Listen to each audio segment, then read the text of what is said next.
We have just finished up the moon. We met all the Loporits. We met Pudding Way and Living Way and Growing Way.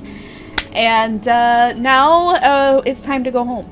It's time to go back home to Eorzea and find out what's going on now that we've begun the events that are going to lead to the final days. But first, I think we deserve to chill out a little bit. So, but before we do that, I'm gonna go see what the what's going on at the Golden Saucer real quick. Get my get one of my games in if it isn't the Slices Right, because that game stresses me out too much. So we'll check, and if it's something easy and fast, we'll go run that real quick, and then we're gonna start. It's not gambling; they're mini games. They're mini games. Got my iced tea. You might be hearing the lawnmower going. That's because the husband is mowing the lawn in the backyard. Chewie, what are you doing? Get down. Okay. Let's head over to the Gold Saucer real quick. Yeah, mini gamblings. It's not like the cactpot. The cactpot. Cactpot. Ooh, what's going on? Let's see. Let's see.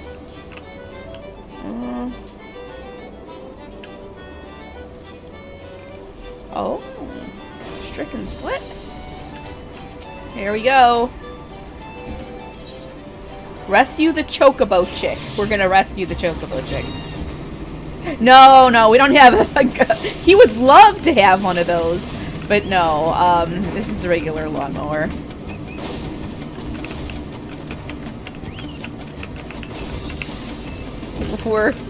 We gotta save the Chocobo chick. Oh no. That blows me off. Oh no, I hate this end part here. Okay, here I go. Woo! And I made it.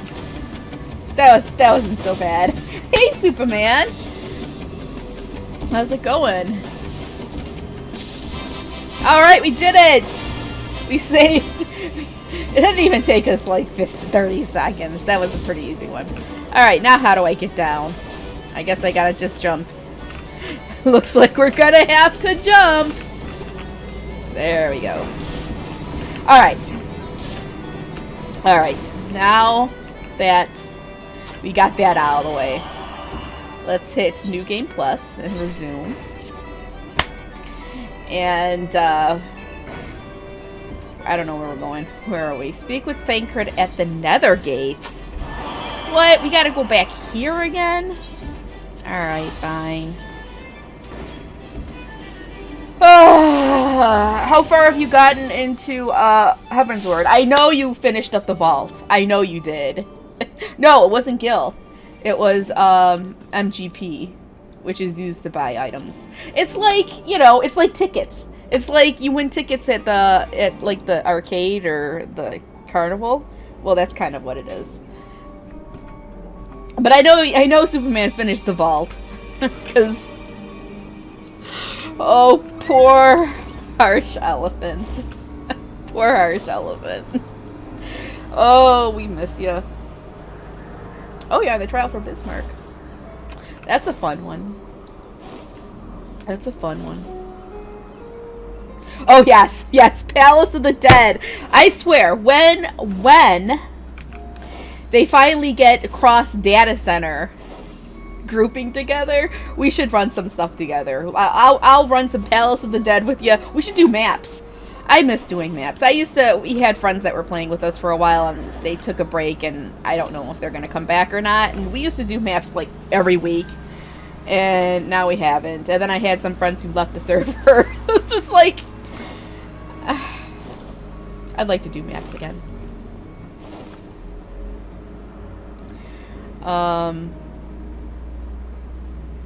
There you go.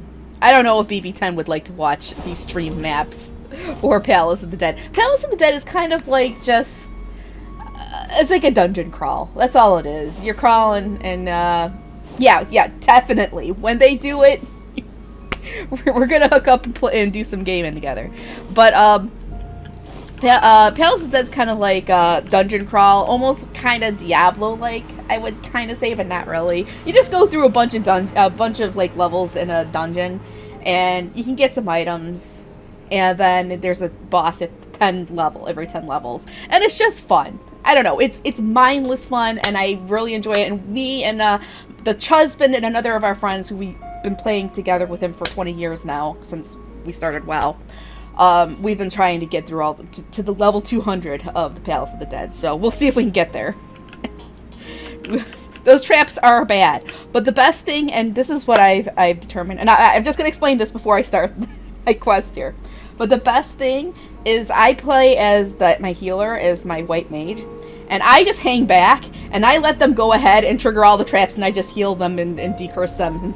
That's good. So they get all the damage, and I just hang back and press my button and heal them up. It seems to be working. We just got to through level 100. We finished 110 last night, and it was getting late, so we were like, all right, we'll just call it. So, all right, let's go.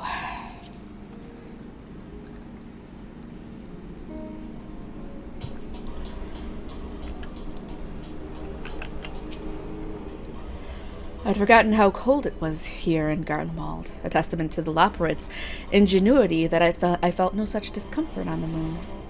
Yes, it is. Gods, I can scarcely believe we went to the moon and back. But we'll have time to reflect on that later. Right now, we need to head back to Camp Broken Glass and deliver a thoroughly detailed report to Lucia. I'd like very much to know how everyone is getting on here as well. They'd only just begun to treat the tempered prisoners when we left. I share your curiosity, but warning our allies of the final days is of greater importance. I speak not only of the contingent, of course. The heads of state of every nation must know what we have learned. We know not when or where or in what manner the final days will begin to manifest, and so we must see that everyone is prepared. Agreed, though we may wish to stress the importance of discretion, lest the public be sent into a panic. Not that anyone in a position of responsibility should need to be told as much, but it bears repeating. Anyway, first things first, to Camp Broken Glass. Oh yeah, Palace of Dead is a great way to learn new classes. I do agree. What I would suggest is if you get any of the original starting classes where you have to get to level 30 before you pick up, you start as 30 and then you pick up your job gem at 30 and move forward. Get to 30 first so you can get your job gem, because if without that you can't get any new abilities as you go up to level 60. So you'll just be stuck with your level 1 through 30 abilities, and it sucks. It sucks. So that's my advice. All right, let's go back to Camp Broken Glass. We're just gonna port there.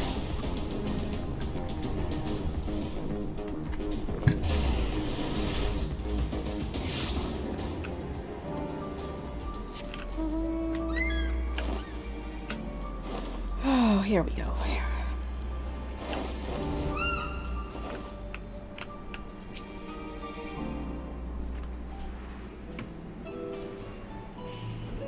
It's good to see you all again. No worse for your lunar adventure, I hope.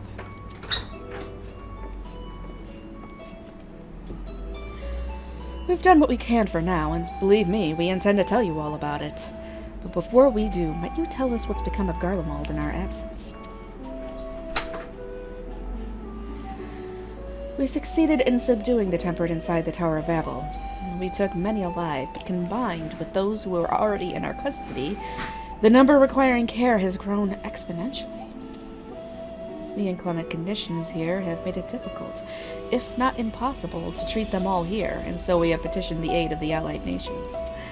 Some are, understandably, hesitant to proffer assistance, particularly those that were once recently subject to imperial occupation. That said, several others have agreed to grant them refuge for treatment. With the assistance of your fellow scions, we endeavor to see them safely transported and subsequently cured of their tempering. Will all the tempered be relocated? No, not at all. We have sufficient shelter to attend to those whose treatment has begun, and enough healers have volunteered to remain until their patients have recovered. Ulysses is one such patient, though he is not yet fit to receive visitors. Truth be told, it was a miracle he and those in his company were not harmed in the chaos. If not for Alphino and Alice's timely assistance, I dare say none of them would be with us today.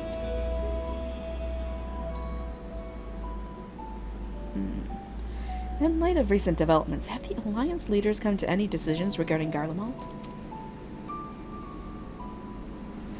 Given the tremendous ramifications of what has happened here, it will take time to determine what must be done. In the meantime, they intend to work with the Eastern Alliance to keep a close watch over the provinces.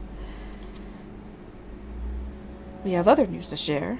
Shortly after Anima was defeated, we received reports that each and every tower has vanished. For a mercy, the process was apparently not quite as violent as that you experienced in Thavnir. Those who were trapped within them have been rescued and are receiving treatment. To hasten this endeavor, the beast tribes have received instruction in the magics needed to cure tempering. Master Vittoria is no doubt thrilled that Mother Porxie affords her so many visitors. Yes, we are grateful for her ongoing efforts, as well as those of our comrades here near and far. As for the contingent, several of our members have been granted leave to return to their homelands after the transfer of Tempered has been completed. Lucia and I will remain, along with a small force to continue offering aid to those here in Garlemald. The Empire may be no more, but there are yet those who call these lands home. I believe that accounts for recent events here. So, what of the moon and the Telepharoi? Oh boy. Oh boy. Time to tell them.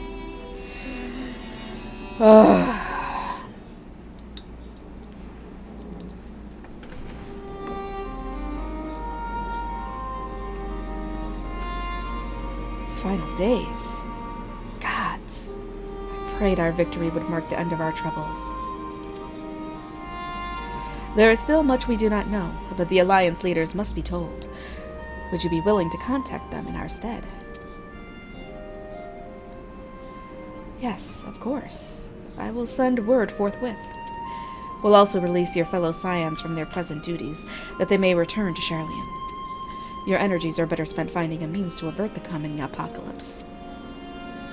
Speaking of your fellow scions, you will be happy to hear that the Mistress Kryl, though still on the mend, has been moved to the Baldessian Annex and given into Tartaro's care. Thank you. I look forward to seeing them both upon our return. Let us be on our way, then. One last thing, if I may.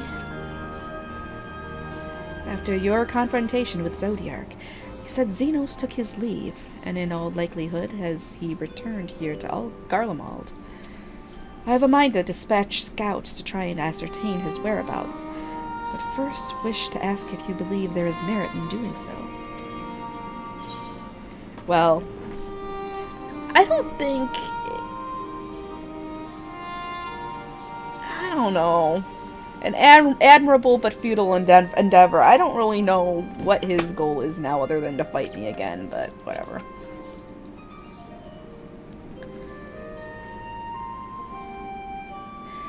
Mayhap you're right. And I suppose if anyone is to hunt him down, it must be you. Who else could even hope to bring low that monster? Pray forget I entertained the notion. While on the subject of Xenos, the 10th Legion has made an official proclamation. They denounce the Crown Prince and condemn his role in the Empire's downfall. His very title has become a source of shame among his former subjects, and its continued use serves only to hinder relations with foreign nations. For this reason, he has been declared as Xenos Viator, Galvus, outcast and enemy of Garlemald.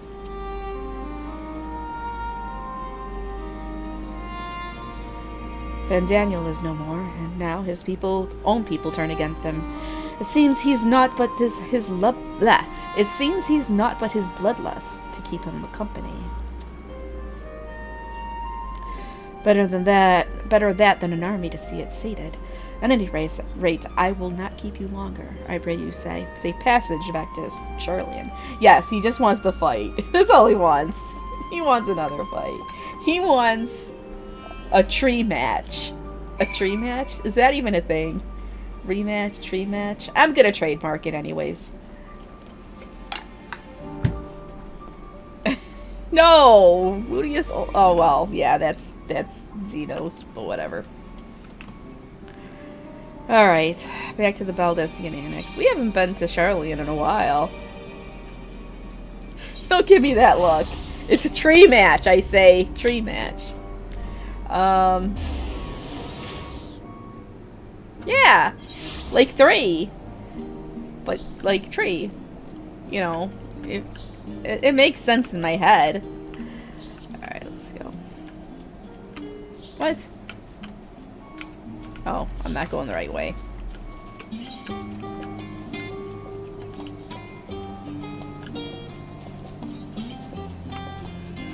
Alright.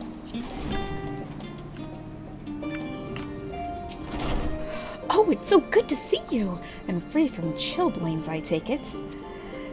You'll be pleased to know everything's been kept in order since you've been away. I even brought a few useful knickknacks with me from back home. But no sooner had they arrived than I received word of Cryle in poor health, and you on the moon. You meant to give me a fright. You succeeded. Welcome back, Rislin. We were so terribly worried about you. Though it is plain I have caused my own fair share of worry, and for that I apologize. Hydaelyn called to me that day when you entered the Tower of Babel. Her pleas were faint but desperate, and I knew at once she required a vessel to carry out her will. What came after feels like a dream barely remembered. My body flowing through the life stream toward Garlemald. When I regained consciousness, I was all aches and frostbite, exhausted of ether. So exhausted, in fact, I could only laugh, for it was in that moment I understood Raha's wariness from the Tower of Zot. Would that I could laugh at a time like this. Though we prevented Zodiark from being unleashed upon the world, I am curious to know what else took place there on the moon. Perhaps we should wait for the others to join us before you give your account. Let us reconvene in the main hall once they've arrived. Alright. Time to get a handle on the situation here.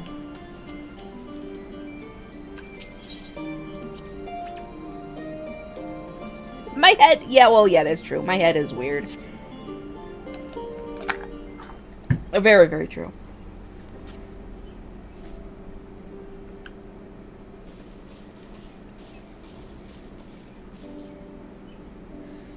Sorry to have kept you all waiting. Not at all. We understand you've been quite busy. Will Urian J be joining us? Duty keeps him away, I'm afraid, though Rislin can explain why better than I.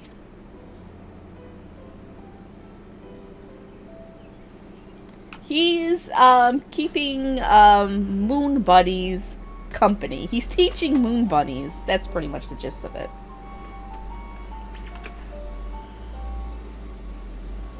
The final days, as befell Amrat. And we are to escape via the moon? What of the source and its reflections? I have no intention of standing by while the world falls to ruin. So, how do we stop this? Unfortunately, we have no answers at present. If the celestial currents have grown stagnant, as was the case in the time of Amrat, the solution would be to alter the flow of ether throughout the entirety of the star. The ancients accomplished this by summoning Zodiark, sacrificing half of the star's population in the doing. But it should go without saying that such a sacrifice cannot be repeated. Which leaves us with the daunting task of identifying the underlying catalyst for the final days, a feat which even the Almoratines could not accomplish. Unfortunately, we found no clues in Mare Lamentorum. There is still much we do not know about the catastrophe itself, let alone what may have caused it. The final days were marked by the corruption of the Amartine's creation magics, but we command no such power, which invites the question, what havoc is in store for us?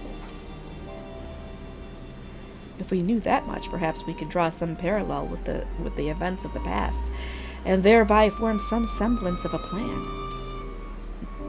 Perhaps we should start with the Forum, then. Having worked with the Loporrits in secret all this time, there is surely more they can tell us. Forgive the interruption, but I've urgent news. The Forum is holding a public assembly in the plaza outside, some sort of announcement. What is Father up to now? There's only one way to find out.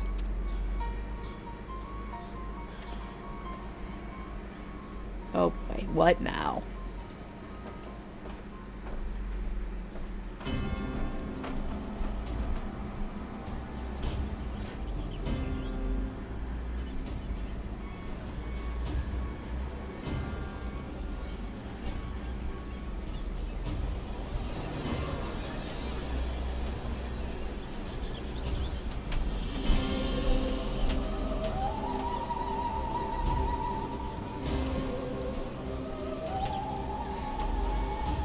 I don't know, I don't remember.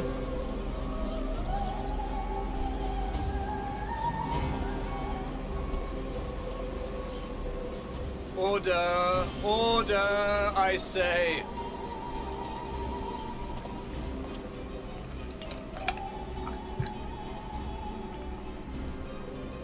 I thank you all for gathering here on such short notice. This day we must speak of grave affairs and their implications for the future of Sharlayan, nay, of this very star. Said affairs concern all citizens, and so we have called for a public assembly.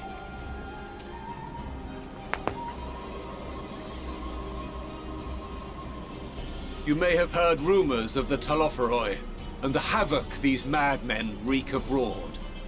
Under normal circumstances, we would pay little heed to petty disturbances outside our borders. The final days, however, are another matter altogether. What? BB-10 was right. For we dare not ignore these prophetic words of Eld.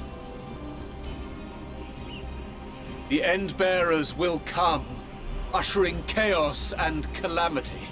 The final days descend and devour the very star. I've never heard this prophecy. Is it true? Will all that really happen? Calm yourselves.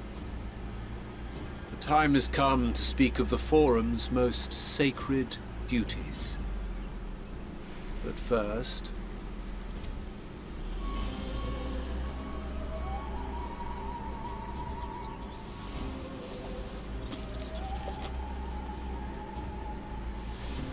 Give voice to the voiceless. Let bindings be unbound. By unanimous decree, I declare the enchantment broken. That's all it takes to break an enchantment? That seems easy enough.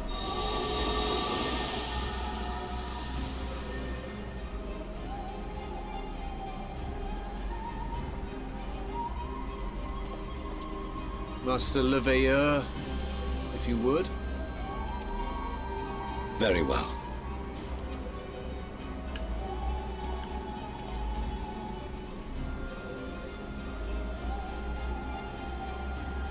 "270 years ago, our forebears began an expedition in the Dravanian hinterlands, in search of a route to access the ethereal sea. This much is public knowledge. Their findings, however, would become the Forum's most closely guarded secret. What those researchers discovered in the hinterlands was not a passage unto the ethereal sea, but the very heart of our star, and Hydaelyn herself. She spoke to them of a calamity that would extinguish all life, and of a means by which we might be spared. A spaceship. 'Tis in truth a gargantuan vessel built to serve as sanctuary for her children and deliver them from this doom.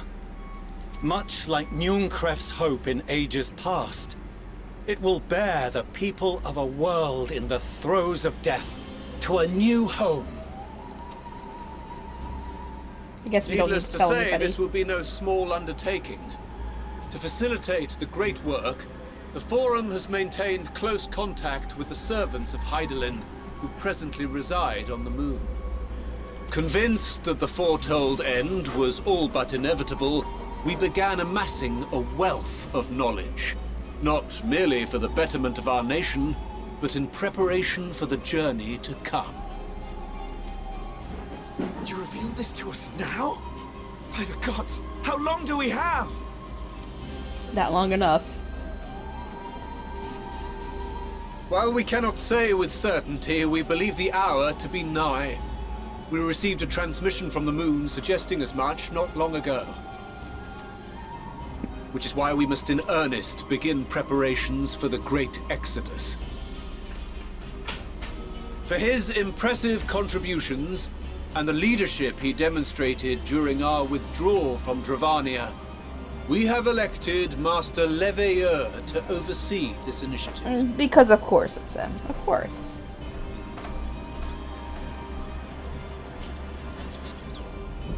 Fellow scribes and scholars, my countrymen, we face a threat of unprecedented scale.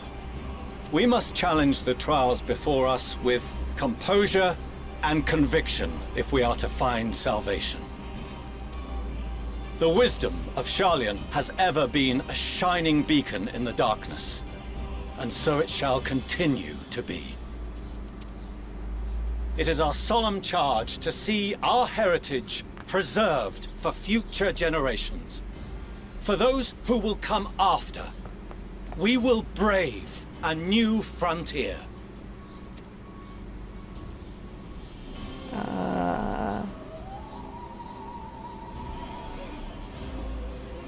Okay. Administrative edicts will be relayed to all major institutions ere long. In the meantime, carry on with your duties. With that, I hereby call this assembly to a close. Okay, people just gonna go on normally? With your duties? Alright, whatever.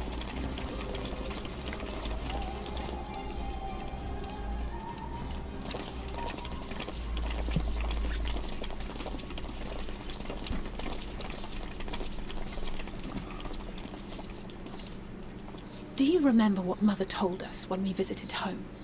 That it wasn't until after we were born that Father seemed to lose himself in his work.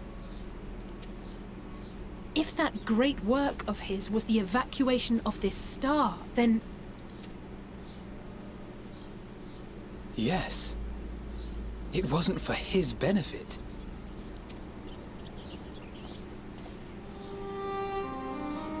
Would you mind waiting here a moment? I wish to speak with Father before we leave. Aw, Daddy still loves them. Take your time.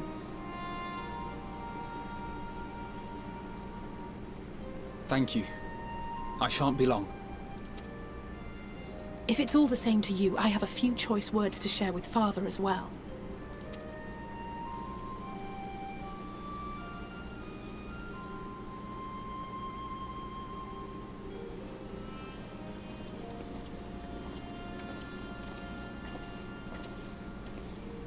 So, come to call us cowards and bid us join your fruitless battle against the inevitable. Nay, we do not object to the Forum's proposal. On the contrary, those who wish to flee have every right to do so. Urianger is cooperating with your associates on the moon to ensure that all is ready should evacuation be our only recourse. Then whatever your business, I suggest you be brief. Though we cannot boast the boundless wisdom of Sharlayan, We have first-hand knowledge of foreign cultures, and have conversed with no small number of peoples. These experiences have taught us fundamental truths that cannot be recorded in any tome, nor charted on any map. The beating heart of this planet is its people, many of whom would give anything, even their lives, to protect the lands they love. Many may choose to join you in the end. But what of those unwilling or unable, for whom escape will never be an option? What would you have them do? To ignore the plight of those one might conceivably save is not wisdom, Father. It is is indolence. Sorry. This is why we choose to fight. We'll not ask for your understanding, Father. Only that you don't turn a blind eye to the good we have done. That we can still do. We're not children in need of protection. Hold fast to your principles and let the world burn if it please. But we believe there is still another way. And if there is, we will find it. You see if we don't. Oh, Chewie. Alright, hold on. Chewie wants to be all over me. Do as you will. Just stay out of our way. Okay, okay. Oh my god, Cat.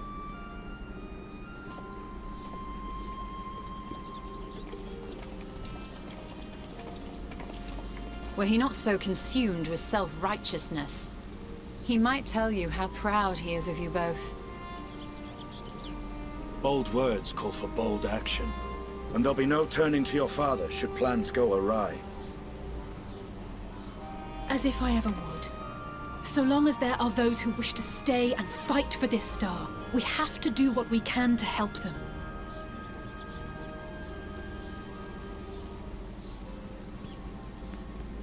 And if we're to do that, we'll need to be well rested. Wouldn't you agree? And having triumphed over what we once thought to be the source of all evil, I can think of no one in greater need of at least a dozen winks. I need more than a dozen winks. Shall we then? To the Annex. To prepare for tomorrow. Oh yeah, you hear him purring.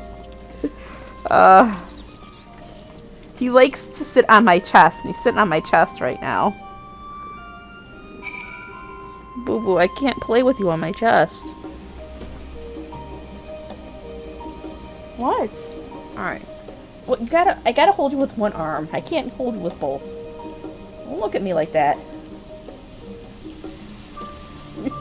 He's just like, Mama, this is not what I signed up for. Alright.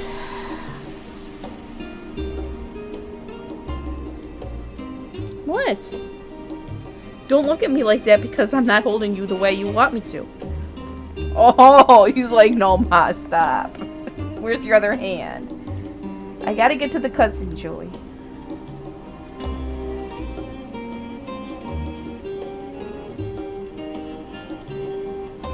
Alright.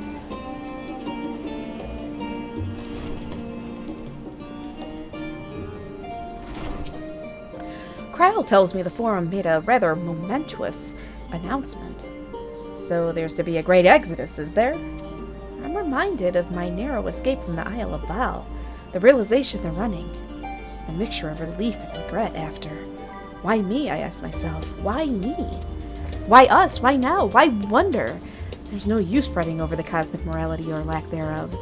We're here and we'll get through this together. And who knows, maybe my luck will rub off and grant everyone a narrow escape. There's no harm in praying for as much.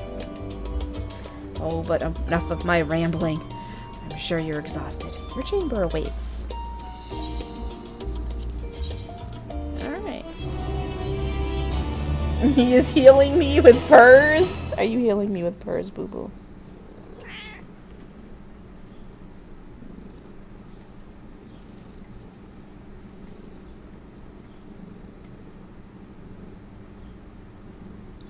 Well, looks way different down here.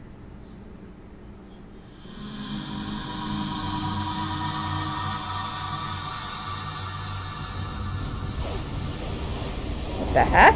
Oh no. Did it start? Has it started?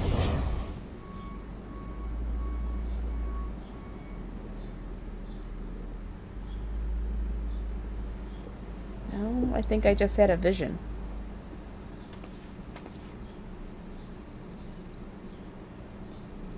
The visitor has come knocking at your door. Oh, yes! Okay, sorry, Chewie. You gotta go. You gotta sit down. No, I've been waiting for this scene. Who is it? I know who it is. I know who it is. It's gonna be Estinian.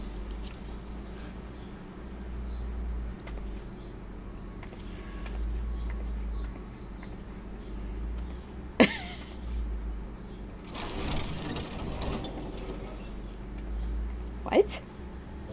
You're alone. Good. What? The twins thought now would be a wonderful time to pay a visit to my chambers.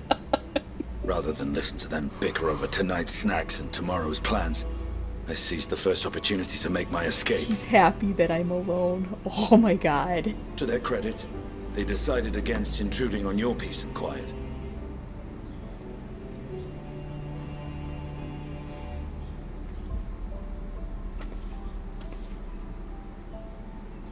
Can all be a bit exhausting at times, can't it? I wasn't sure what to make of you at first. During the Dragon Song War, how quick you were to take up a cause not your own. But I came to see that is simply the way of you and yours.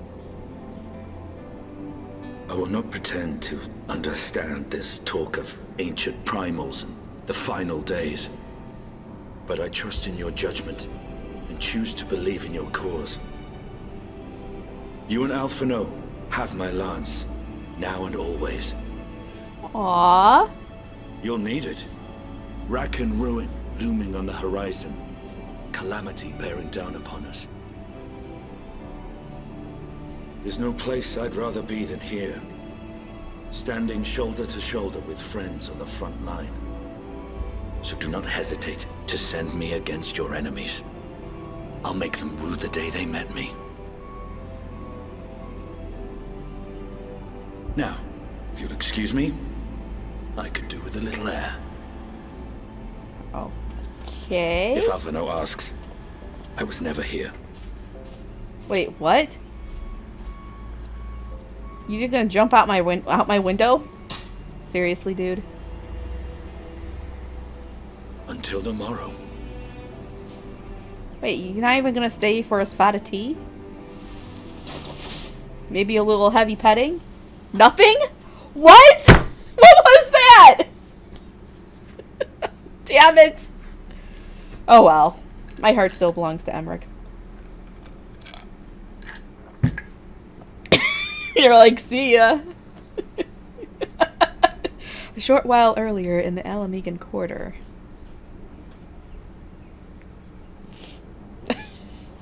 No heavy pets. Well, Chewie's a heavy pet. Well, not really anymore. He's lost weight. Thank the gods that tower is gone. The sight of it was enough to make me sick. Thank the Ilsebar contingent, more like. Word is, they fought their way into Garlemald and toppled the bloody thing themselves. Not just the one, neither. All the towers have up and vanished. Aye, I heard the same. Commander Aldin and his troops helped keep casualties to a minimum, too.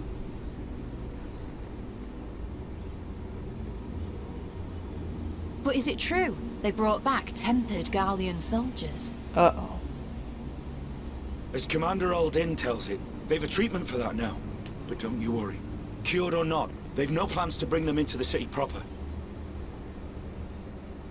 I see. Well, that's a relief then. I know we've brothers and sisters among the lot, but I can't say I'm eager to welcome them home.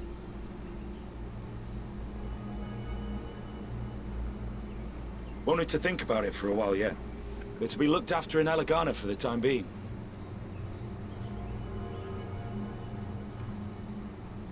Who's that?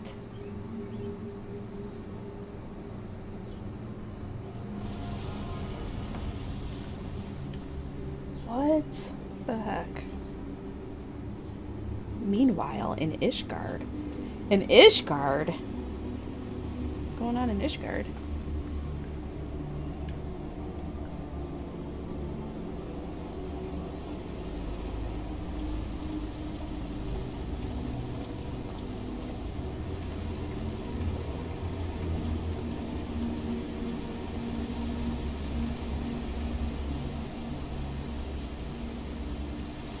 Another day, another commission of paramount importance. Oh, it's Aaronville. I like that guy. Well, what have we here? A zombie?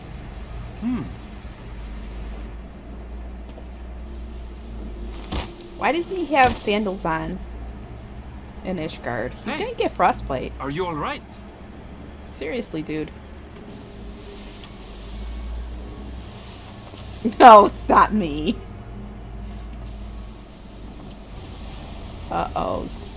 What's this? Was that? No. The shadows play tricks, nothing more. Too much vodka. Maybe. The towers are gone, and the Garlean threat is abated. And yet, why does it feel as though it's about to get much, much worse?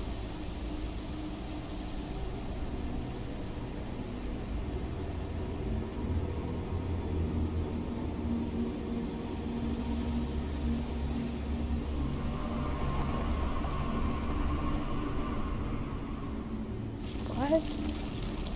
Oh noes. What the heck? Well, that was Tavnir, I think, on the map. Wait, that was some urgent sounding music there for 2 seconds. Alright, where's the next quest? Oh wait! I have completed the quest Endwalker Part 1! Woohoo! So we are now officially in Part 2! There's only 2 parts of Endwalker, so we are officially halfway done with Endwalker! Alright, I'm gonna go to the bathroom real quick before we start off Part 2. And then, actually, we'll probably get Part 3 when, at the end of patch 5.3, I think. Maybe. Oh, I don't know how they're gonna do it now. Maybe it'll just be at the end of 5 point, or no, or 6 point. It's probably gonna be at 6.5 because they're really not. The patches at the end of Endwalker is basically building up to the next game. All patches. The Endwalker story is done. At 6.0, Endwalker story's done. We're done. And then from 6.1 to 6.5 is gonna be building up to the next expansion, which is entirely new story. Entirely new everything. I don't know what it is yet. I have some suspicions, but I guess we'll find out. So, all right.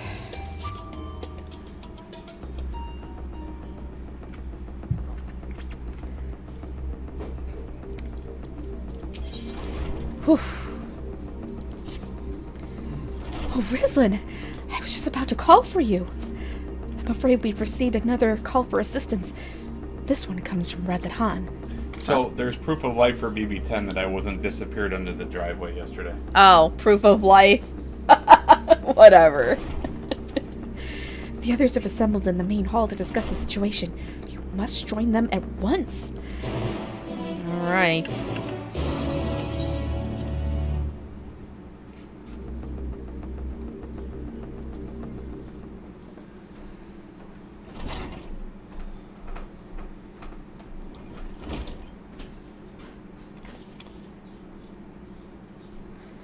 Ah, there you are.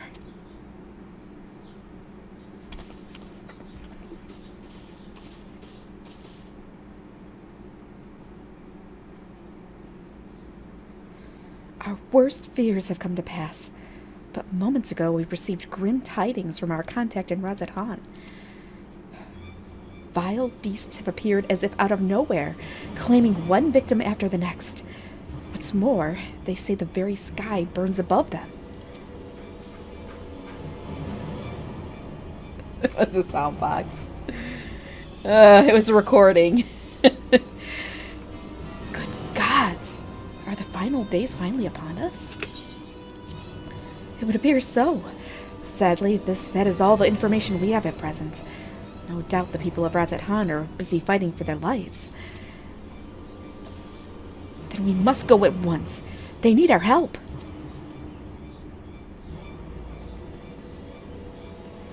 Agreed. Kryl, you'd best remain here with Tataru and gather what knowledge you can. You are in no condition for a long journey, I imagine.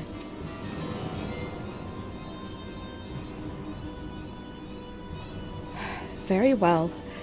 Similar phenomena may have been observed elsewhere, and if so, we must know about it at once.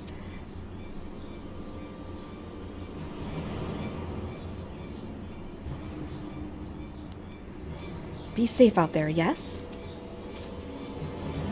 Let us make first for Yedlimad. We must prepare ourselves for what may lie ahead.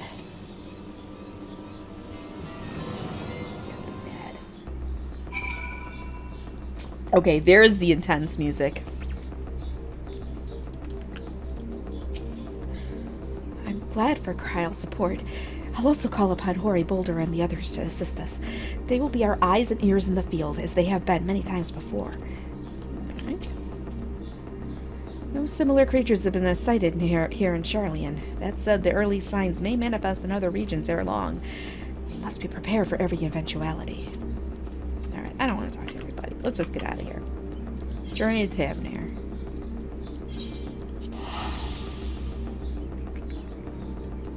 Well, I gotta get my MSQ list up. Let's see. And lo, vile beasts did rise.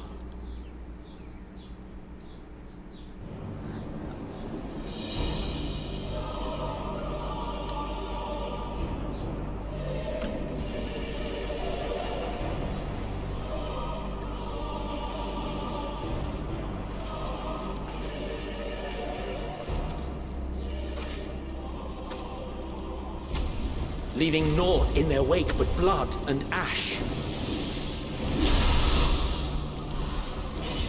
Sun scorches earth and boils seas. And our sins ascend unto the heavens. 3 dooms to unmake all we were.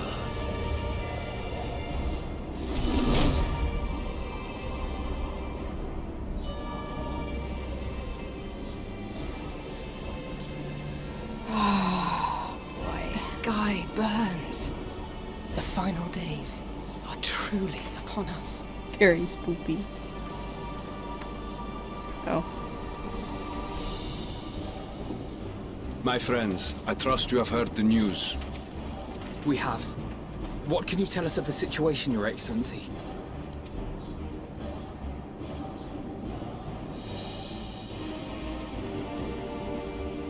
Last night, the Isle was rocked by tremors, and the earth itself cried out.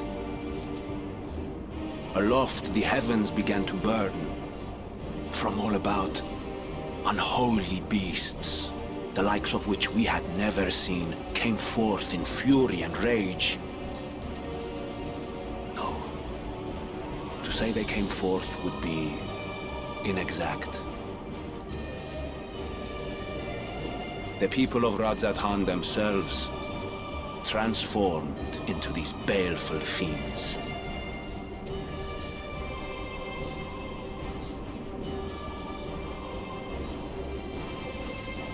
Though the phenomenon was observed throughout our lands, the first creature, the largest and most dreadful of the lot, wrought havoc upon us here in our fair city. Though they bear superficial resemblance to divinities of legend, they are ungodly abominations. The people decry them as blasphemies. The Large One's rampage has since taken it to the northern reaches of the island. I mean to dispatch our radiant host in an attempt to quell the threat. And what of Vritra? Vritra too makes for the north of his own accord, and yet he knows the blasphemy and its minions were but yesterday his beloved people. I pray his boundless compassion and mercy does not deter him from taking unenviable but necessary action. Yes, the poor elephants. Understood. I ask that you allow us to aid you in quelling this threat. You would risk your lives to help us yet again? I have no words to express my gratitude. Our regiments approach the north from several directions, with a number of units set to depart from the docks of Yedlimad. They will make landfall in an area of dense jungle, where one can expect to encounter dangers even beyond the fell beasts we hunt. I leave you to your preparation. You will find me at the docks when you are ready to depart. Oh boy. I think a dungeon's coming up.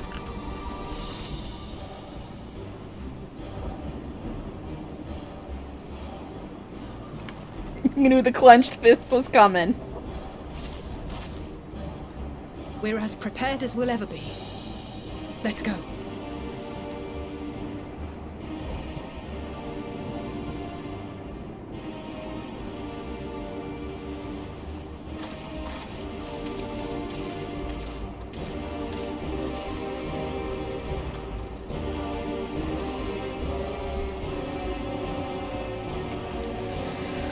Whew.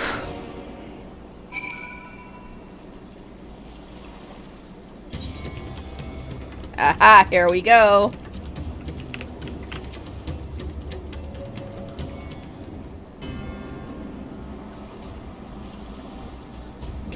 Everyone has assembled, yes? I thank you for lending us your aid in our battle against the blasphemy. Let us review our plan of attack. I would have you board this boat and circle around to the north side of the island.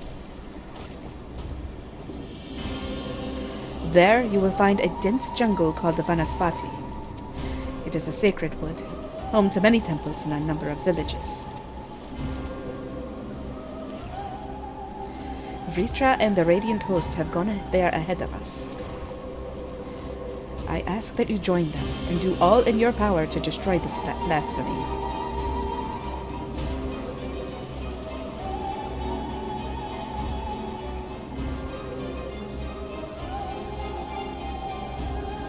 Alright. Vanaspati is now accessible. Let's do it. We're gonna, yeah, definitely going in with some fisticuffs. We're just gonna go with a party of NPCs. Who am I bringing with me?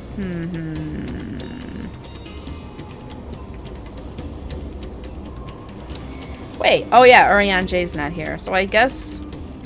Right then. Yeah, we'll bring Estinian.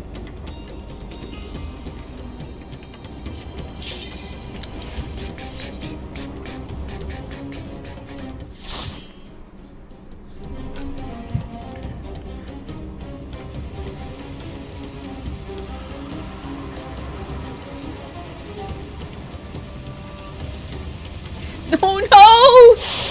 The elephants!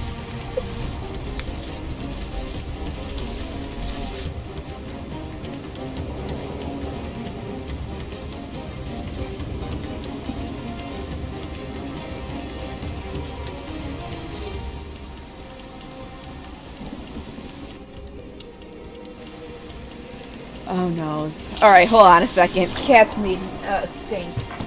A stink! Guys, stink butts.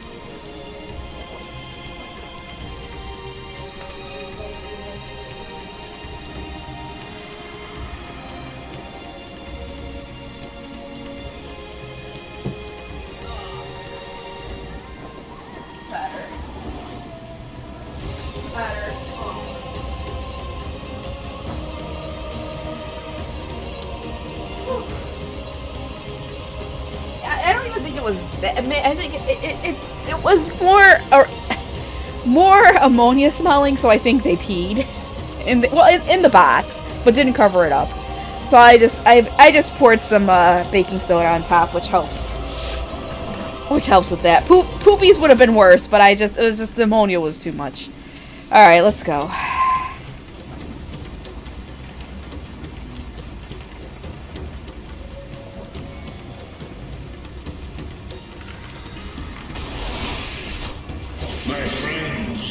Heed me. These are children of Statman. Oh my god, why are you back here? Come on. I will do them no harm. This will hurt. Oh. You cannot stop us. We haven't done one of these in a while.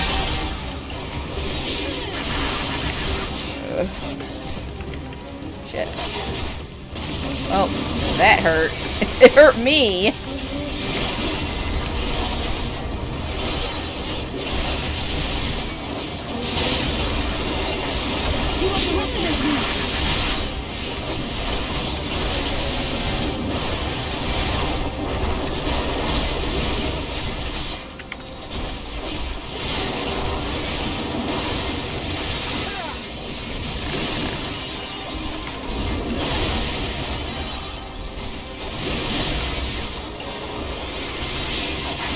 No, I'm good. I'm good. Don't worry. Alphino just takes a little while to heal me, so I have to heal myself.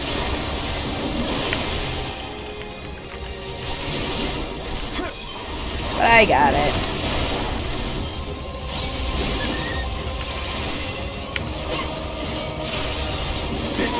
They don't like when I take more than one group, so I have to be a bit proactive about my mitigation. I know. This is the only way. Is it the only way, Vritra? Pray continue onward.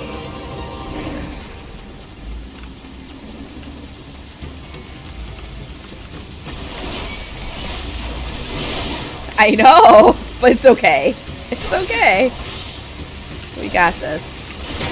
Ah, fuck it. Come on. All I need is a little bit of bloodwetting, and I'm good.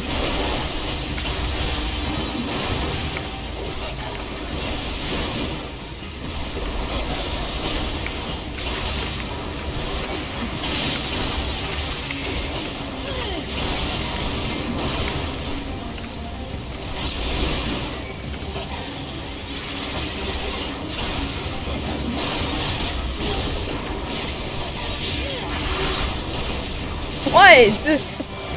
No, like, warriors are like blood wedding. It's the name. It's the name of the ability. See, blood wedding.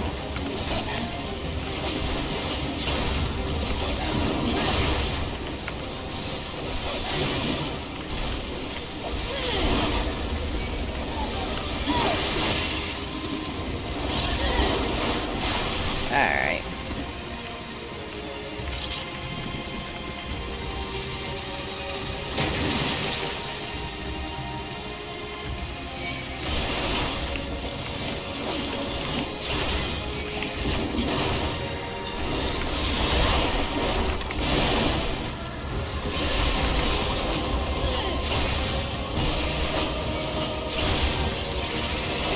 So what it does is it gives me a bit of a shield, and then every time a an ability or a weapon skill hits, it heals me. So if I have a group of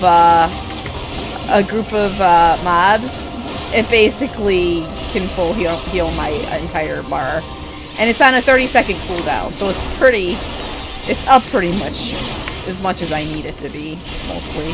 And if I don't have it up, I have all types of other abilities to use.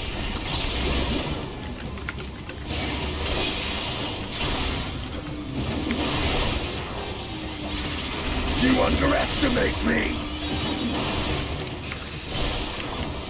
It's why I play my warrior now over the Dark Knight when I tank. Pretty OP. Alright. I think this is the first boss.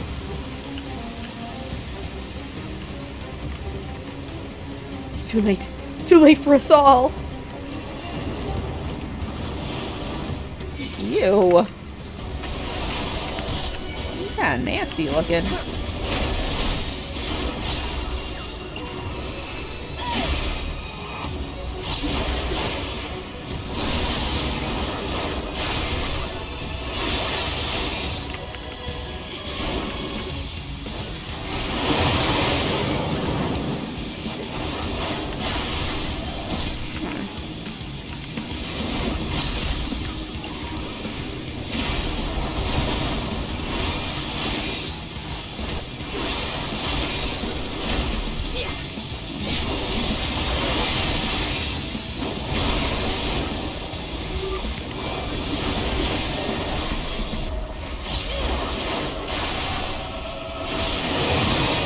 Resident Evil. Well, kind of.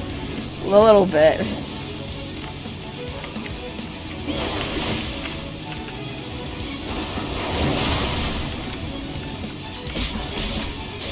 It looks pretty gnarly. I gotta tell you that.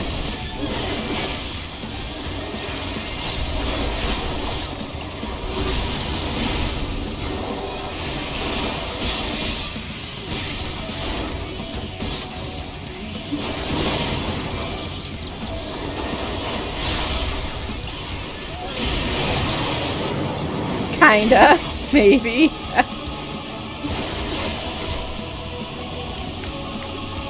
Oh, come on, get over here, go ahead. Yes, made it just in time. Whew.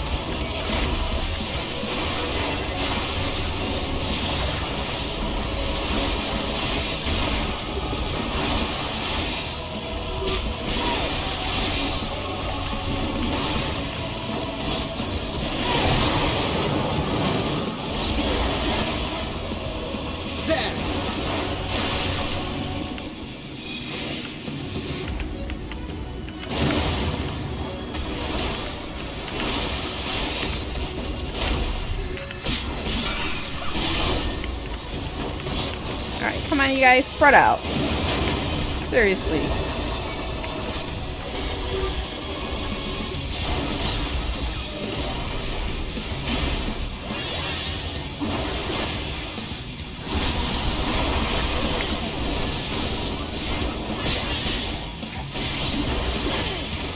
You're mine!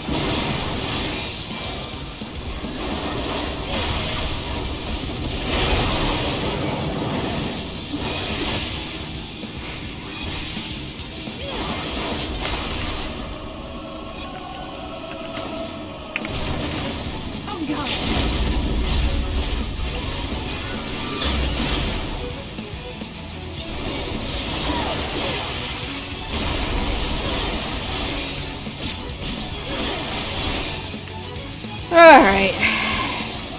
And that's done. Oh, which way? There we go.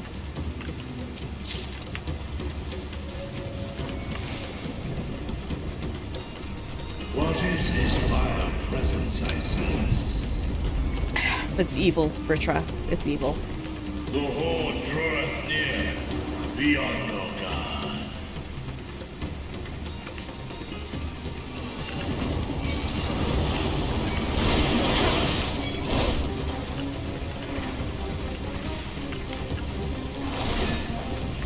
Alright, come on. Go over here.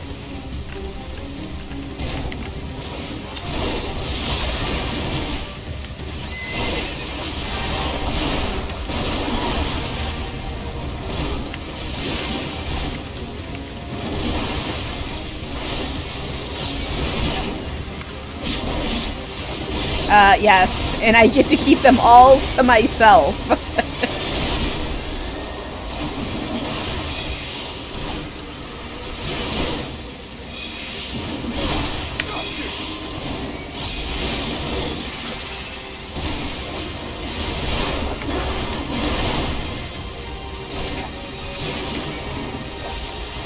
You underestimate me!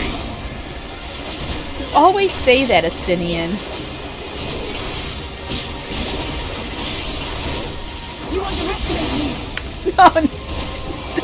Okay, Alice. Is Alphino gonna say it next?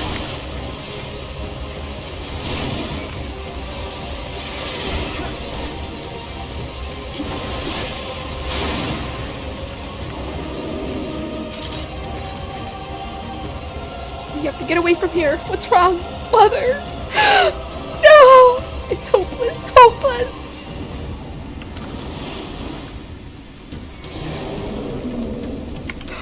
Oh no.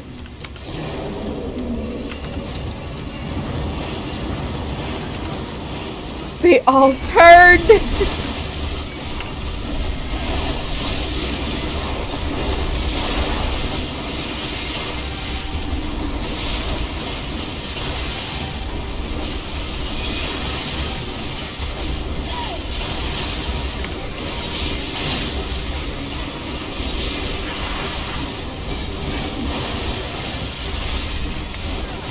Yeah, big rip.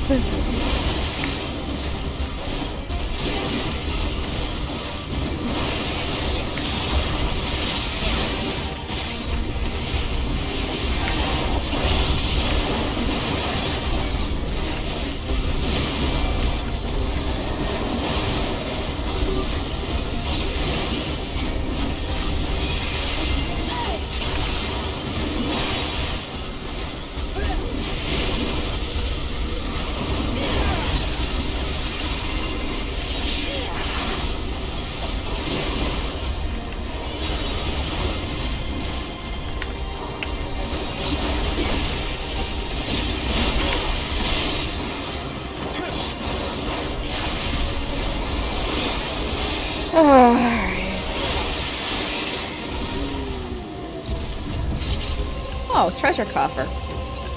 More shinies for me.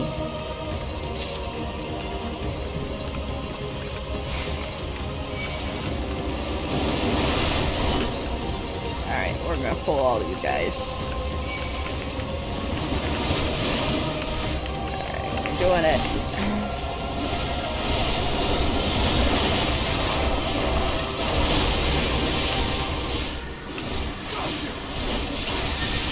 I have to challenge myself.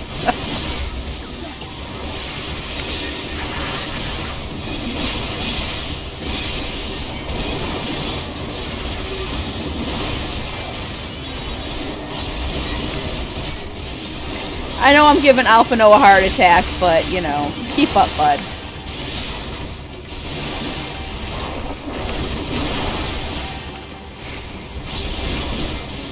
Oh shit, you guys need to be moving out of that.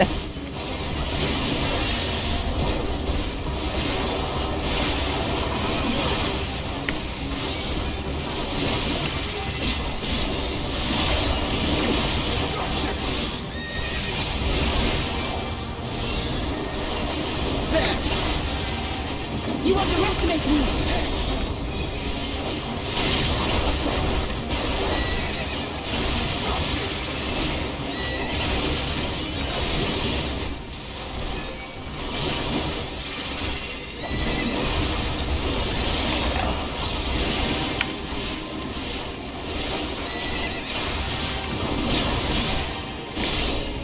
See, the problem is, and I know why they do it, but the problem is they don't make the, like these NPC groups do AoE pulls. They don't use their AoE to damage at all. And, it makes the runs go so slower, so they're less efficient than going with, like, a group of people. So it encourages people to go with, like, real people when they want to, so that, you know, you can go faster. Which is all good and fine. But since, you know, I'm streaming, might as well just...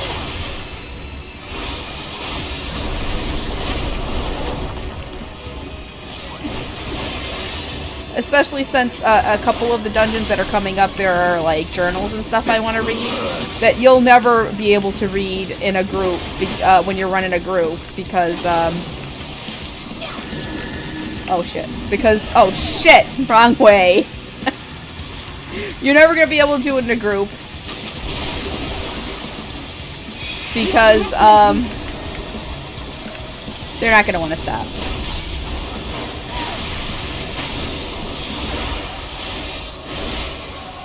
And if you can see this monster, it's actually, look at the back of it, is the head of an elephant.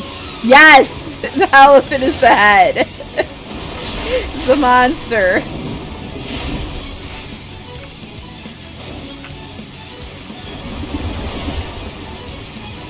Very, very spoopy.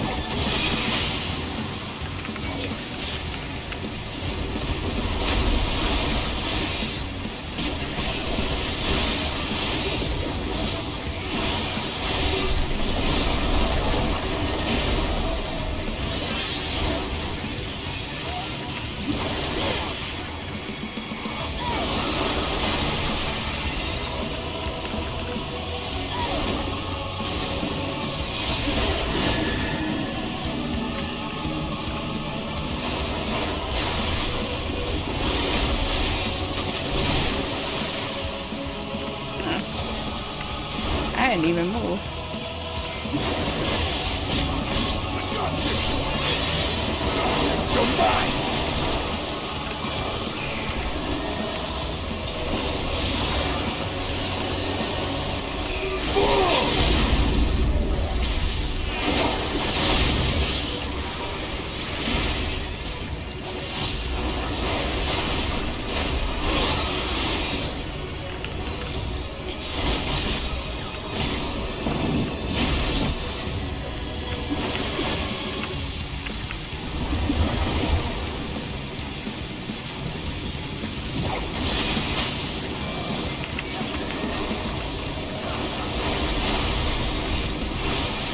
Fortunately, these fights take a little bit longer, but you know. You underestimate me. This will hurt.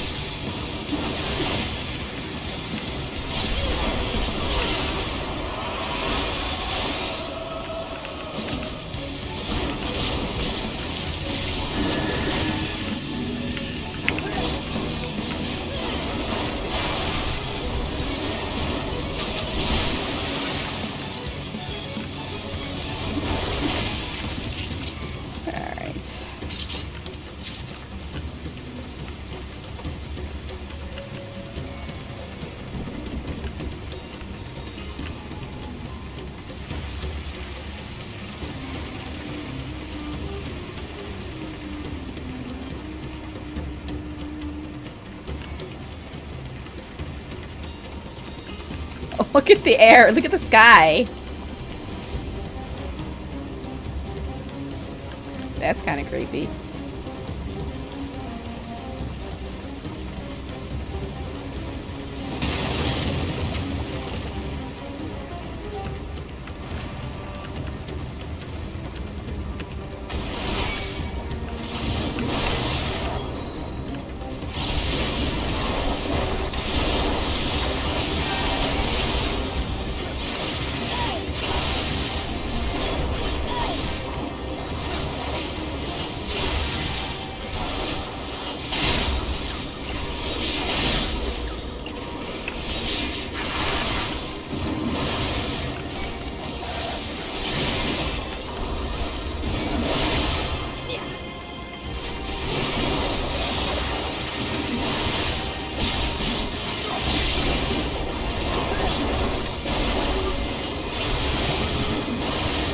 Are you serious? All of them got petrified. You guys couldn't turn away and look away from the guy. Oh my god.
We're gonna have other ads jump down.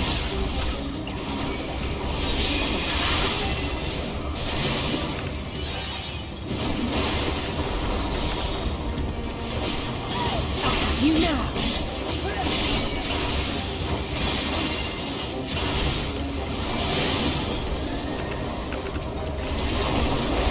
Kinda. They're, yeah. They kinda look like turkeys a little bit.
Alright then.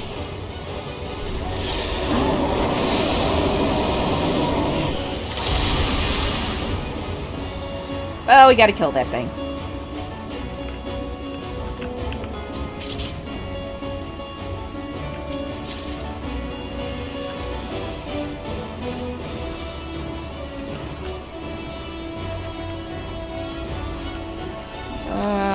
It's the Beast of Amart or something still worse. Alright, well. We'll find out.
This will hurt. I have you now.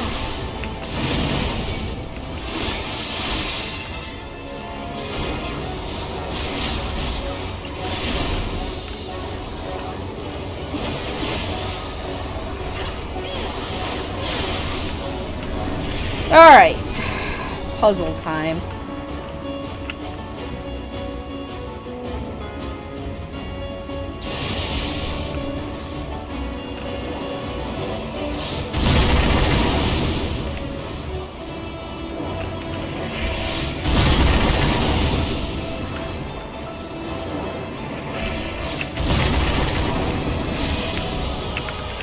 Alright. Made it through that.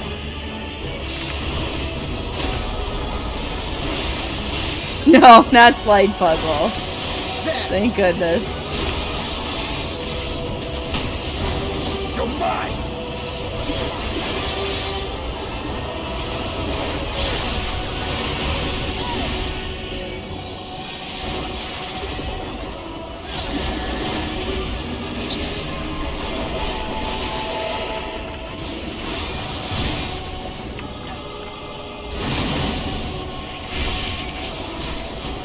You underestimate me!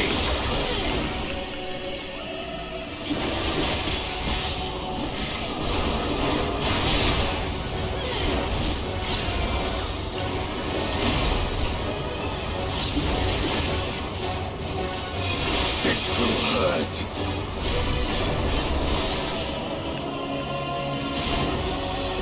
You underestimate me!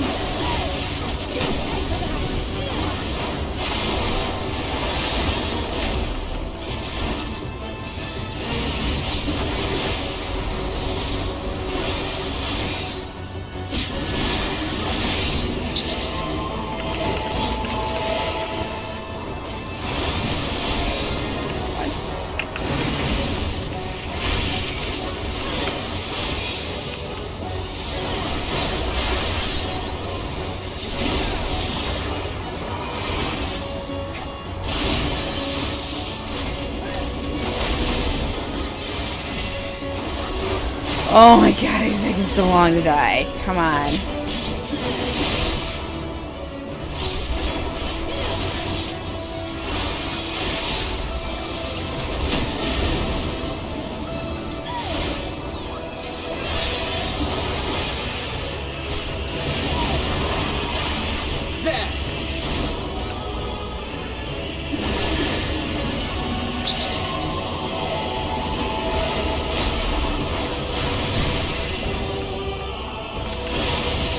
Oh, I'm done. Finally.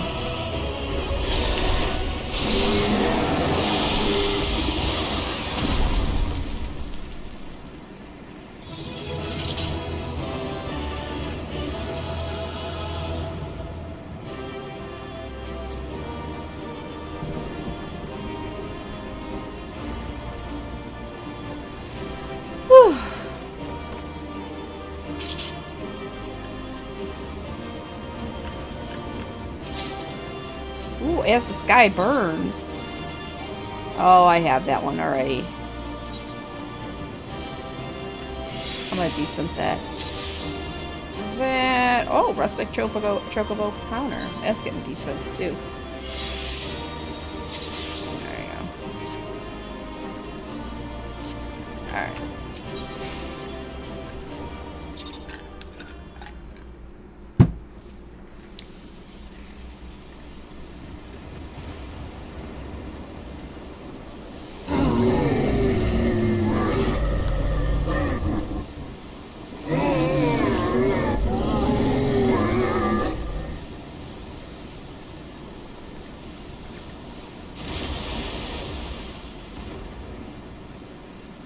Ruined. As I feared. What the heck?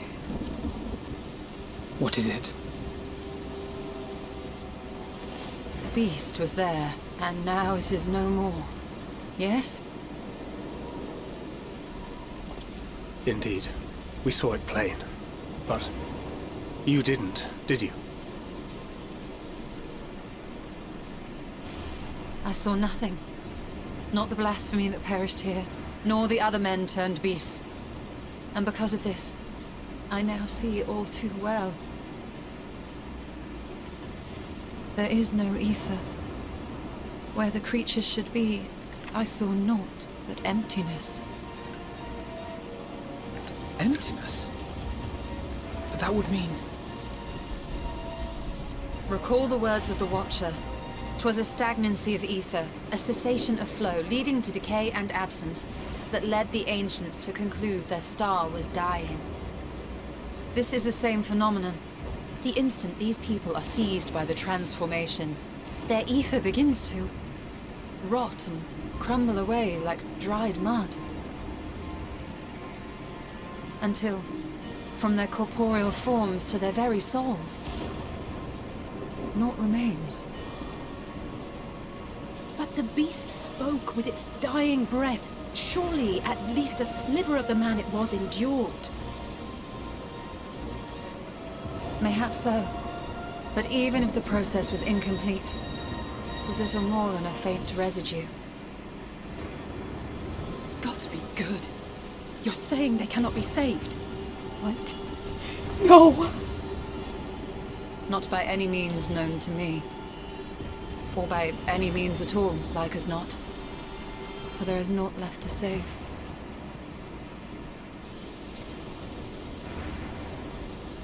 They return not even to the ethereal sea.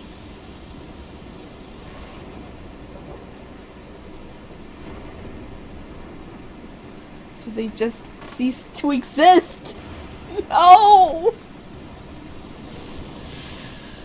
We got to stop this.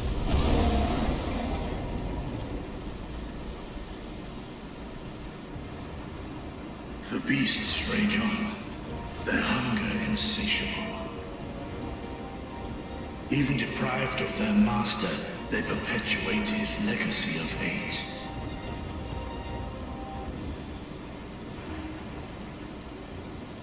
Once proud sons and daughters of Thavnir, all of them, and now I spill their blood.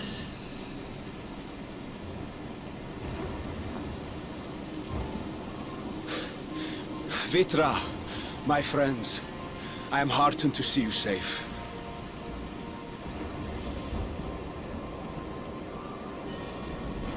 You put your secret at risk. Those closest to me already know the truth. A truth I must now share with one and all.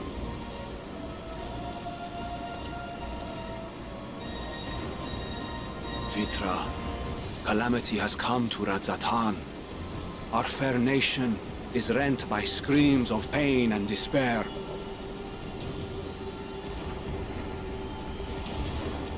More than ever, we require a strong leader to shepherd us through the storm. Reveal your true self to our people, Vitra, and guide us to salvation. What madness is this, One? Thou dost forget thyself. Were we to reveal our duplicity, it would do naught but foster confusion and chaos. Nay, I shall remain the Satrap's loyal ally and do battle with the beasts. Easing hearts and leading the people to safety is thy task, and thine alone.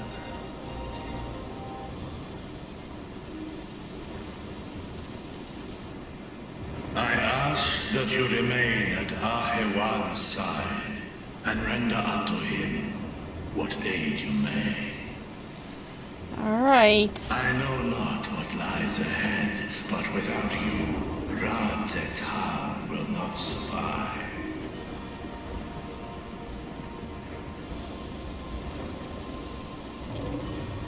Take me with you. What? I am as at home fighting in the air as I am on land. Take me with you. What? Were my words unclear? I require no assistance. Thy place is at Ahewan's side. Estinian, here.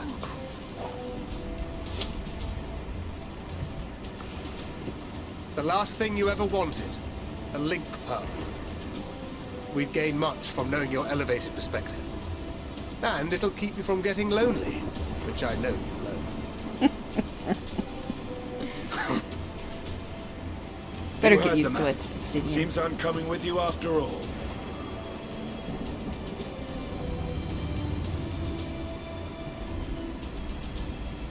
Then I pray thy grip is iron.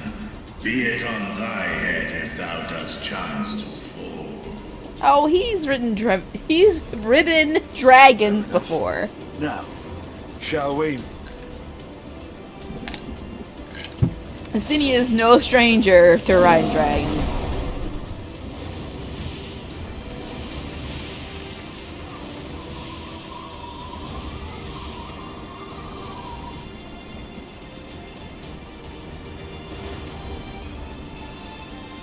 I fear it is as Vitra says. We will not survive this on our own. While I am loath to impose upon you again. I would insist if you did not. 'Tis the very reason we have come. Then once more I find myself without words to thank you properly. Let us return to the capital and plan our next course of action.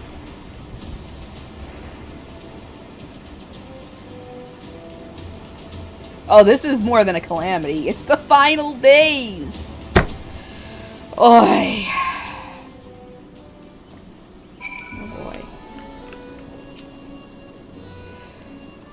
All life must end in death, yet death in turn gives birth to new life. Such is the flow of ether. To think that natural cycle could simply be cut off. The very thought makes me shudder.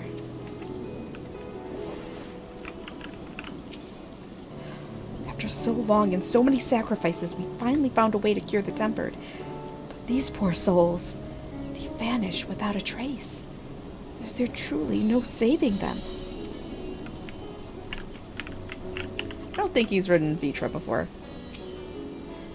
While Estinian and Vritra defend Ra-Zetan from above, we on the ground must find a means to prevent these transformations, and soon. The stillness in the air puts me ill at ease. We must be wary. Worry not, I can see your ether, and that of our companions. We have not suffered the fate of those unfortunate souls.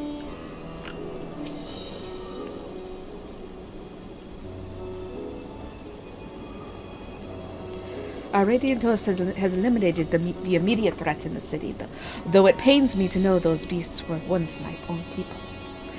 There is no telling when or where the next transformation might occur. We must remain vigilant and steel ourselves for whatever is yet to come.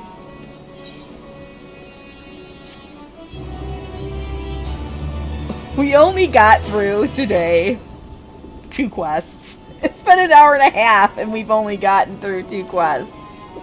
Oh my gosh.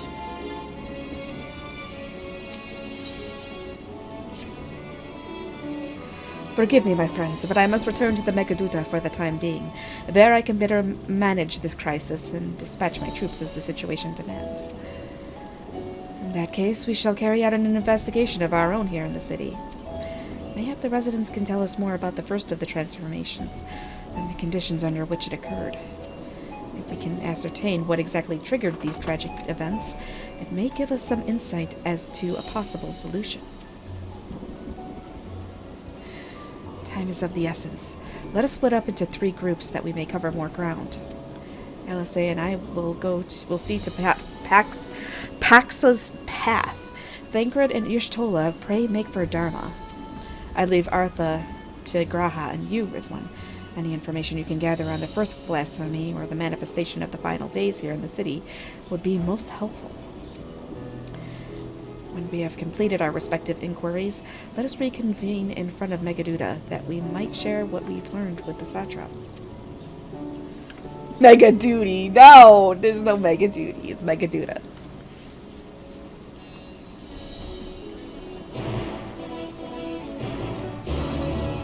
Looks like it's me and Graha. Shall we be off then? Artha is home to the high crucible of Alchemia. Those alchemists forged many of our warding scales. It seems as good a place as any to begin our investigation, don't you think? I spoke briefly with Nuhadin, the chief alchemist there, on our last visit. He should be happy to answer our queries. Alright, Raha's following me now. Alright, where are we going? Where are we going?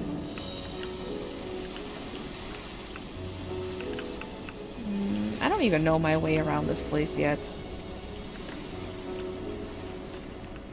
I do have a meg. That is a very mega duty, but we'll see if we can do this. It seems kind of impossible. I don't know what the hell we're fighting against here. What are we fighting against? I don't know. Why is this happening? Shit if I know.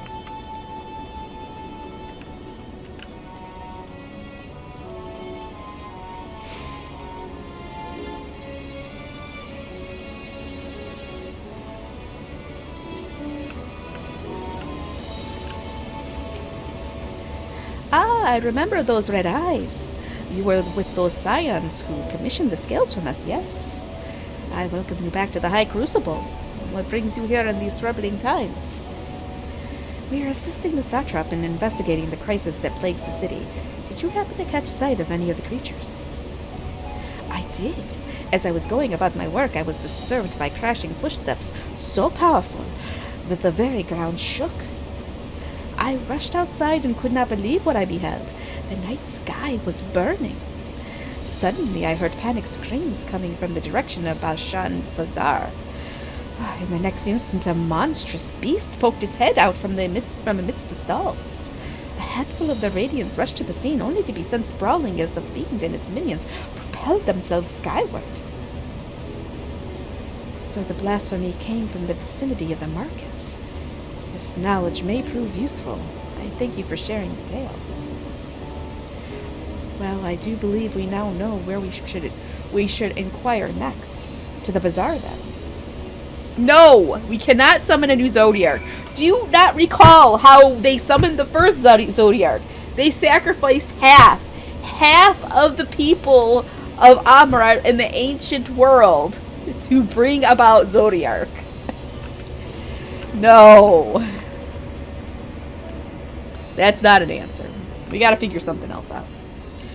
Either that, or we're taking the spaceship called Moon out of the solar system.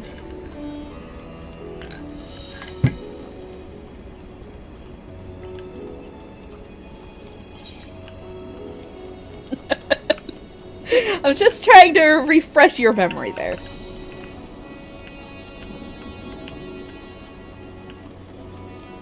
It was just a suggestion. Oh, who's this guy? Sisters, have mercy. What is happening to the world? What am I to do? It's nowhere safe. Settle down, friend. The danger is past, at least for now. If it's not too painful to remember, could you tell us what you saw? First I heard the screams. Then a horde of ravening beasts came charging towards us. One of them was huge. bigger than a married, throwing people about like rag dolls, and it was eating them. I hid under the counter, saw others do the same. But the shrieking and wailing kept getting louder. More voices in the throng. Beasts or victims, I couldn't tell. I knew not what was happening. I still don't. That is enough, my good man. You were brave to share with us your tale. Many of your fellow merchants are safe. The High Crucible, too, has survived mostly unscathed. Pray stay close to your friends and loved ones and rest your body and mind while you are able. No, we're not sacrificing turmeric. And it's not turmeric, it's Everick. There's something the matter, traveler. If you are lost, perhaps I can be of assistance. Your offer is most appreciated. We are not lost, but we are in need of information. Might you know anything about the gargantuan beast that rampaged through the bazaar? Aye, I saw it, though I wish I had not. I was going about my work when all of a sudden a piercing scream cut through the air. I turned around and there was the fiend, its massive body bursting through that entryway with the force of a tidal wave. Then it was gone as quickly as it came.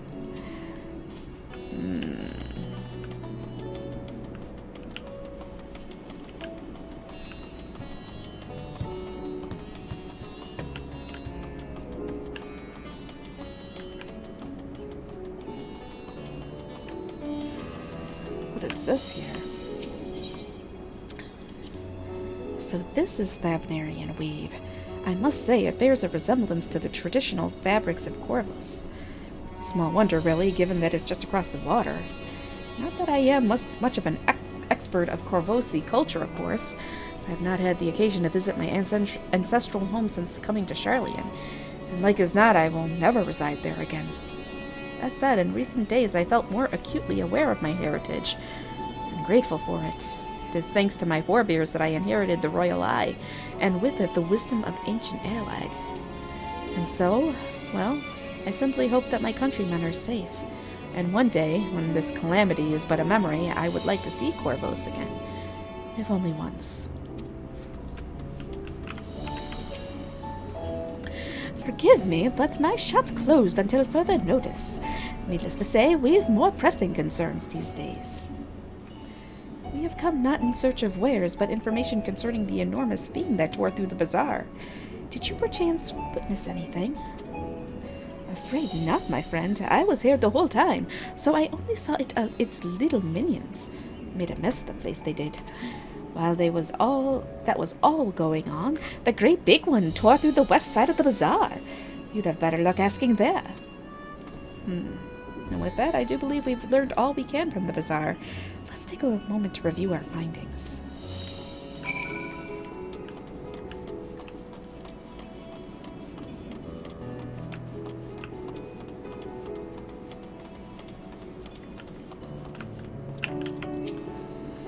Judging by their accounts, the transformation had already occurred by the time the beast reached the bazaar.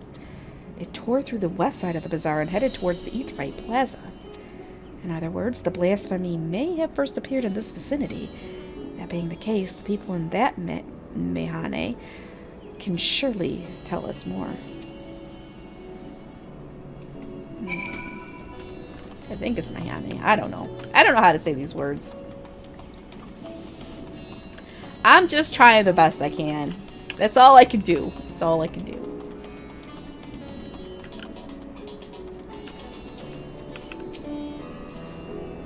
Going after that enormous beast, are you? Aye, I saw it. Including the very instant that poor bastard transformed. Damn gods for putting me there. It started over there by the window. You men, merchants probably. Talking and drinking. Conversation must have taken a turn for the worse. Next thing I know, their leader, I suppose he was, buries his head in his hands and black mist was swirling about him. Then his whole body bursts apart and there stands a hideous, slavering beast, massive and foul, all gaping maws and bulging eyes. His friends started shrieking. Then the black mist comes again until the change takes them too. The stuff of nightmares, I tell you. Nightmarish indeed. Incidentally, do you perchance know who those merchants were? Now, I'm a decorator by trade. Not much cause to mingle with their sort. Saw Malil, the barmaid, chaining with them. She might know something. I'm gonna say her name's Malil, I guess. Huh? Oh, pardon me, I was just... Anyway, there's a seat. Take a seat wherever you like. We're open for business as per usual. Well, she didn't tell me much.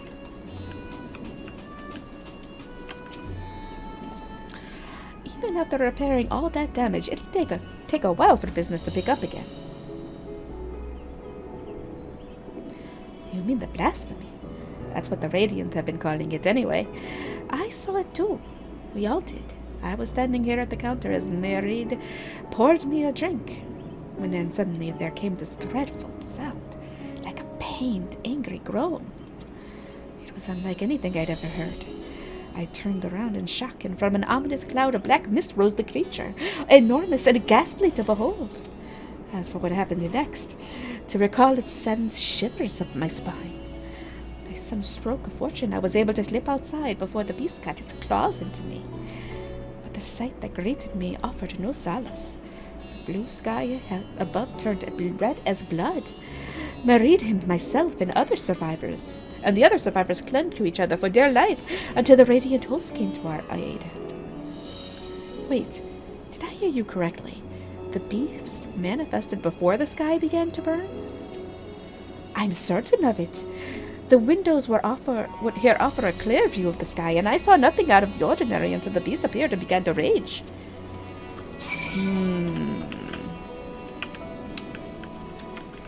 Very, very suspicious.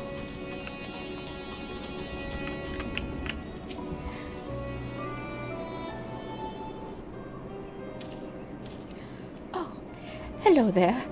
Welcome to Merid's Main. Oh, crap. We have not come for libations, but rather for information. Are you Malil? Yes? We are investigating the so-called blasphemy on the satrap's behalf. We hear it was one of your customers, a merchant, that first underwent the transformation. What can you tell us about him? He was something of a regular here, especially of late. Kazal was his name. He ran his own consortium, dealing primarily in the exports of Tavnerian specialties.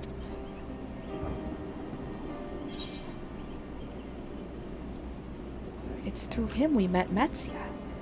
Yes, we've met this guy before. Yes, the name rings a bell. Didn't you meet them both on your first trip to Tavnir? If I recall correctly, Kalzel ran a trading operation in Yedlimad, and it was there that you made Matsia's acquaintance. Yes, that is the same Kalzel, no doubt. A rather successful man from what I gather. That said, it was clear that he had fallen on hard times of late. Those ghastly towers popping up everywhere cannot have been good for business. Even now, with the towers gone, the collapse of the Empire has led all sorts of problems elsewhere. The market for luxuries is surely not what it once was. Trying times for the head of a trading consortium, indeed. Kazal was a compassionate man. Even as his own business suffered, he did what he could to provide for the artisans, fishermen, and many others who counted on him to sell their wares. Indeed, that was the very topic of yesterday's meeting, as far as I could hear. Yet as they discussed the matters further, Kazal's tone grew grave and grim. It was then that... Yep, it was that guy. Forgive me, I would not have you recall the memory if it brings you pain. If I could, I would ask just one more thing. Did you notice anything unusual about Kazal in particular? Please, anything at all. Sorry, nothing springs to mind. Perhaps someone else can help you. Kazal lived for his work and had no family that I know of. His employees and associates knew him best, but they too are lost to us. Still, perhaps his neighbors know something I do not. I cannot direct you to them if you or I can direct you to them if you believe it would help. What do you say?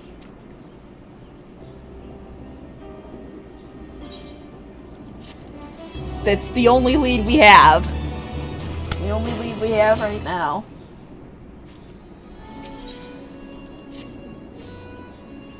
Kazal made his home in Kama, a nearby residential area.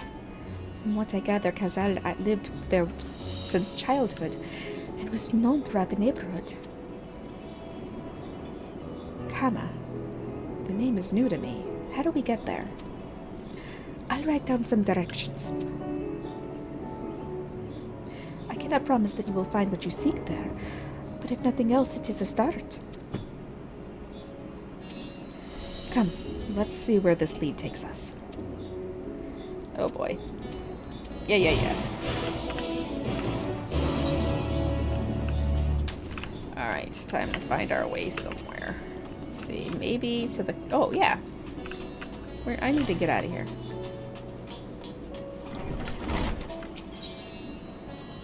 I actually have the etherite. Alright, here we go.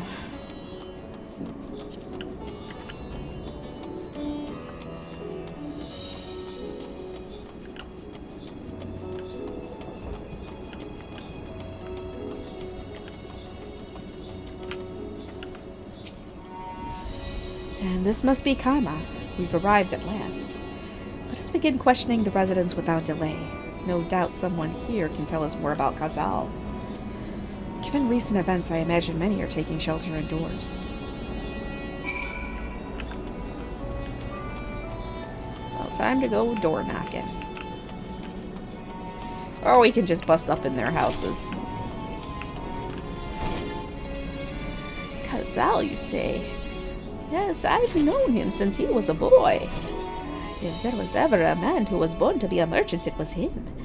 Always early to depart and late to return. He'd spend his days procuring the finest wares and seeking out willing customers.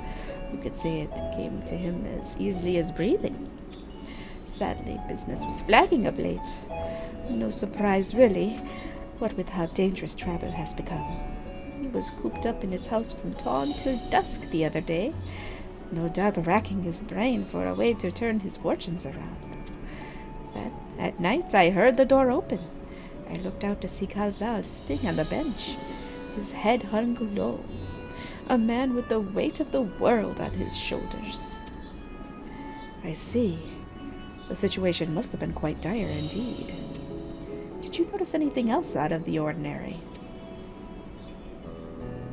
Nothing to speak of. Other than the troubles with his consortium, he was the same old Kazal, cordial and honest like always. These questions you are asking, has something happened to him? He wasn't caught up in that terrible incident at the bazaar, was he? I don't travel much these days, but my daughters told me not to venture outside. Stuck in here as I am, I've heard little about these bazaar going-ons. Rest assured, the city is safe for now, but the situation may change without warning. I urge you, stay close to your daughter, and be prepared to take refuge should the satrap order it.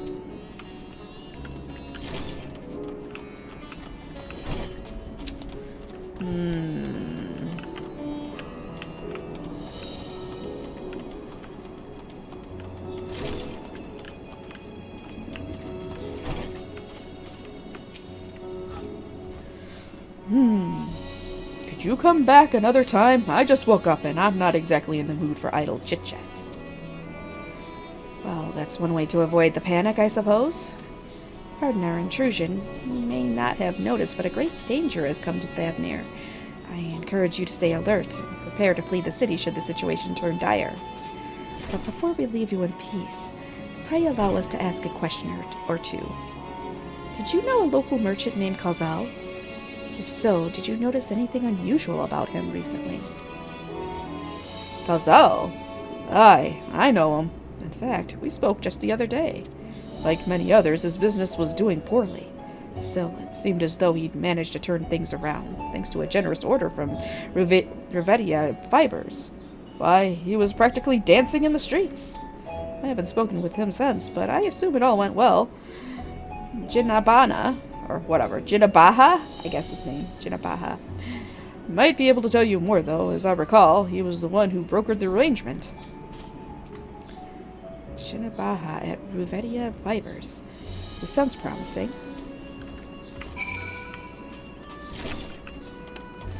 Alright, I think it's back to the bazaar.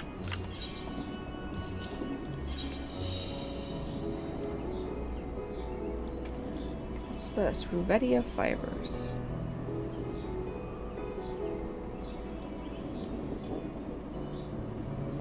No, airship landing.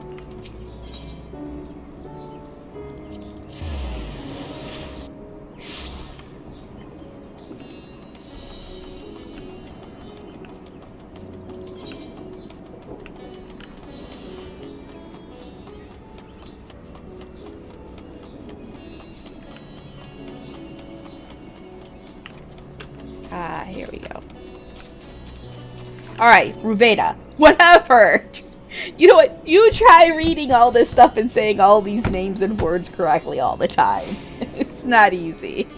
Especially when you're having to skim and read. To enunciate while you're reading quickly. It's not easy. Oh, what's this? Farming silkworms. This must be Ruveda's fibers, where we should find Jinabaha. Oh, can we just jump down here? Oh, we can.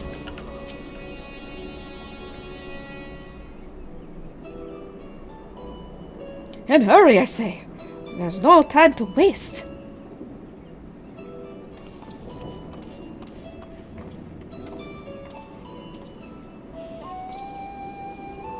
Pardon me, but you are in charge of buying and selling here, yes? We have a few questions that we'd like to. I'm sorry, I simply don't have time to chat. If you haven't noticed, we have our hands full at the moment. We must carry all our wares and equipment to safety before those accursed beasts return. In that case, might we be of assistance? Perhaps we could speak when the job is done.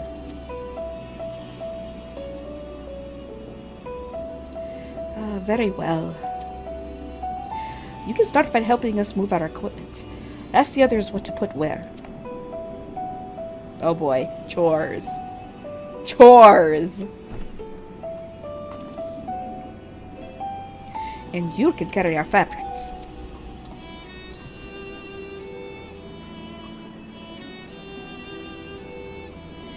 Go through that door and speak with Kamala. She'll tell you the rest. Remember, these textiles are our livelihood. Handle them with care.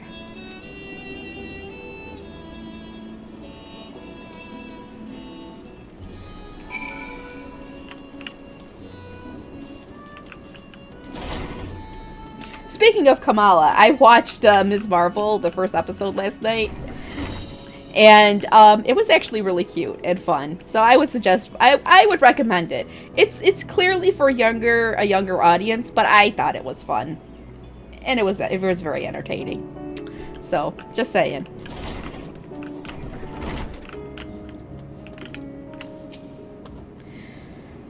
This area is for employees only. Out, out! What do you mean, shh? I'm just saying. What's that? You've come to help. Oh, praise be to Mindaruva. Kind stranger, I welcome your assistance. On your way here, you passed 3 storehouses, yes? I'd like you to carry that small crate to Nabrifal, by the storehouse near the hatchery. The crate of clothing is for Manuha. And that massive crate here goes to Zemera, by the middle storehouse. Watch your back with that one. Those are all the crates we have. Once they've been delivered, consider your work here complete. Oh boy. And I'm not going to give you any spoilers. I just said it was good. I liked it a lot. Alright. Oh, limited time. Great.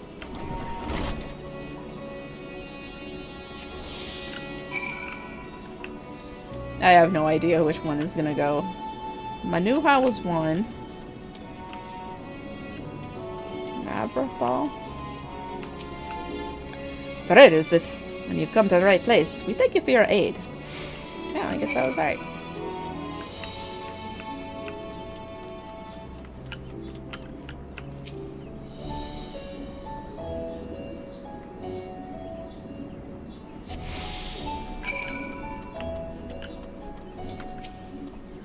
If you have any crates of finished products such as carpets, clothing and the like, pray bring them here to our primary storehouse.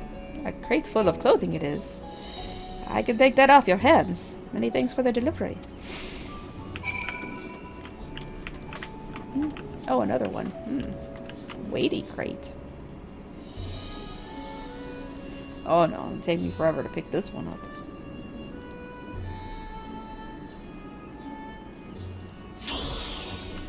Oof.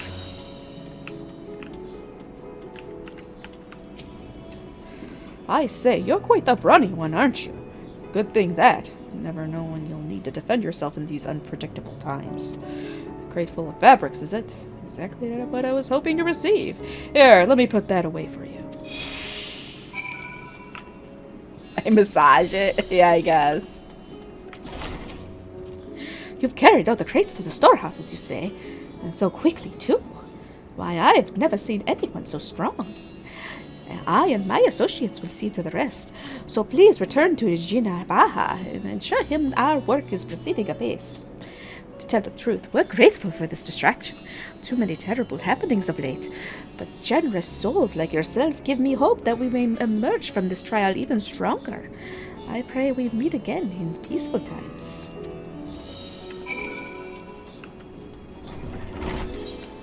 Alright, back.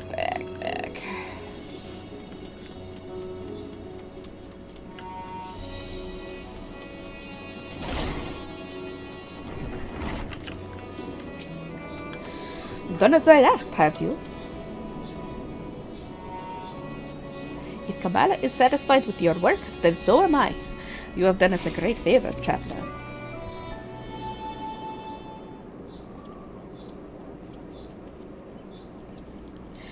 I, too, have delivered the instruments and apparatus entrusted to me.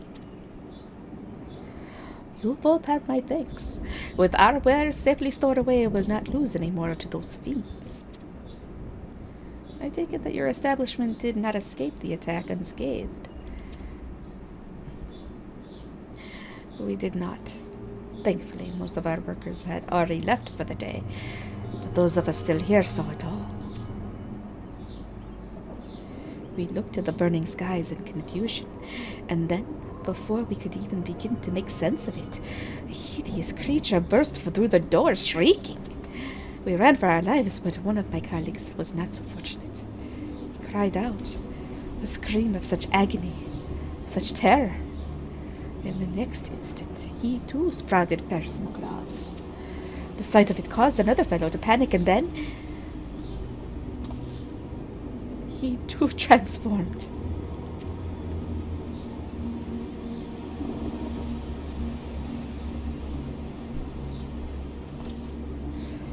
I'm sorry.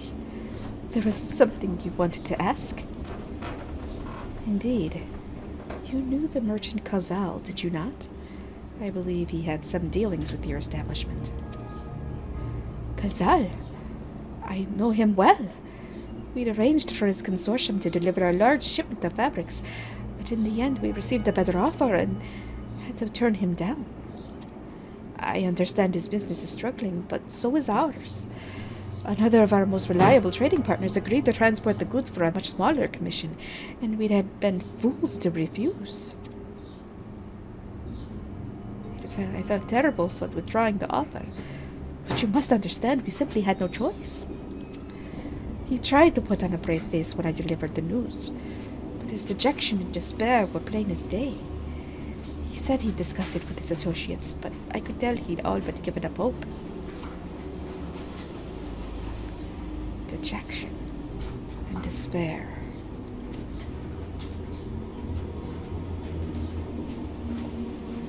You remember what we saw in Vanaspati, yes? Soldiers and jungle dwellers pushed to the very brink, turning into beasts one after the next. It would seem the same phenomenon occurred here.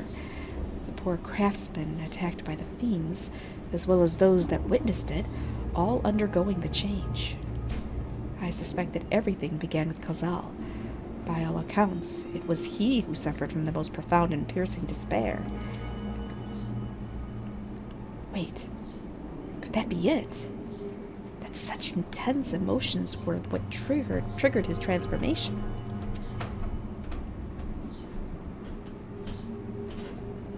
Much remains unclear, but I believe we are drawing close to an answer.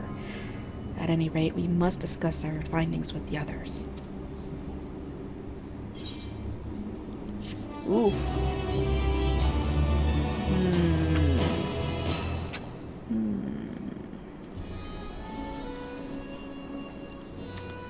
Interesting. We were to reconvene with the others in front of Megaduda, were we not? That should be just outside. With any luck, they will have already returned from their own investigations.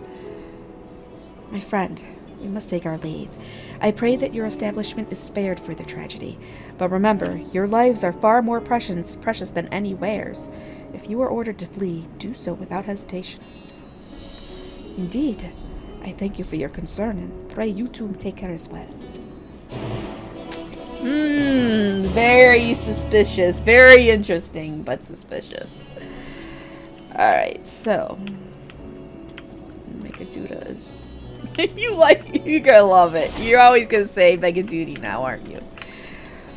Oh my god, I'm starving, you guys. I'm starving. Gotta hold out.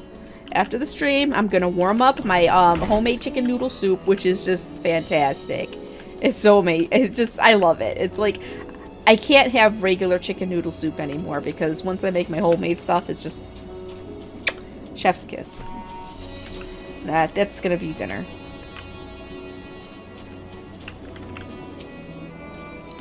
Finished with your rounds and ready to share.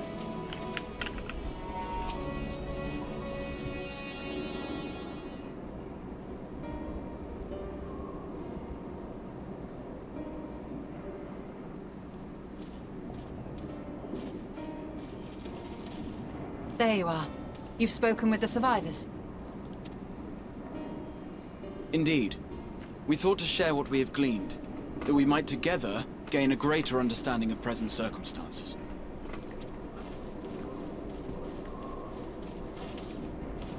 Fortuitous timing. Alize and I completed our own investigations not long ago. Then we should take a moment to compare notes. Shall we begin with the two of you?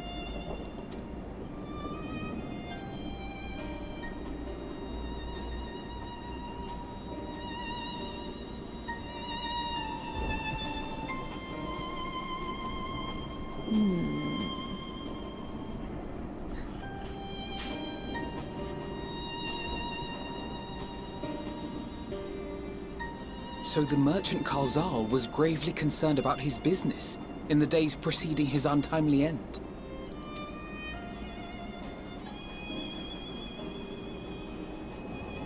The tales we heard were much the same. The first victims to be changed into blasphemies were all overcome with anguish of one manner or another.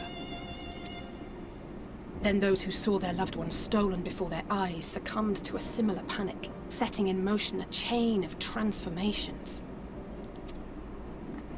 Fear, unease, despair. These negative feelings serve as a catalyst.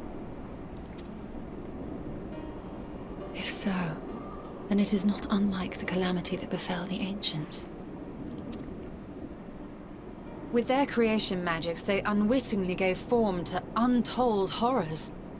Had they simply lost control, surely it would have manifested in many forms, not all of them monstrous. Yet somehow, this phenomenon is triggered solely by the darkness in their hearts, a common thread with what we now witness. Common, but not identical. While the beasts the ancients faced were forged with magic alone, those of today are born of sentient beings. Why remains to be seen. But there is one fundamental difference between us and our predecessors. Our souls are sundered, whereas theirs were not. Perhaps that single variable makes all the difference. If I may, there was another detail that troubled me. We have it on good authority that Karl Zahl's transformation took place before the skies began to burn. What? If that's true, then the situation's more dire than we realized. It means even if there's no ominous sign presaging the final days, anyone, anywhere, has the potential to become a beast. Even in lands we thought safe, even as we speak.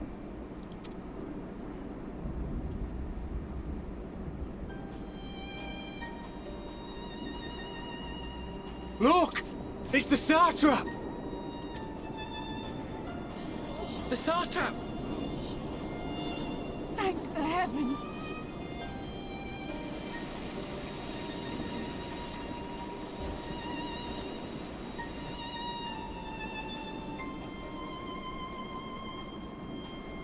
My countrymen, I am relieved and heartened to see you strong and safe. While the danger has not yet passed, far from it, allow me to assure you that the beasts that raged within the city walls have been exterminated to the last.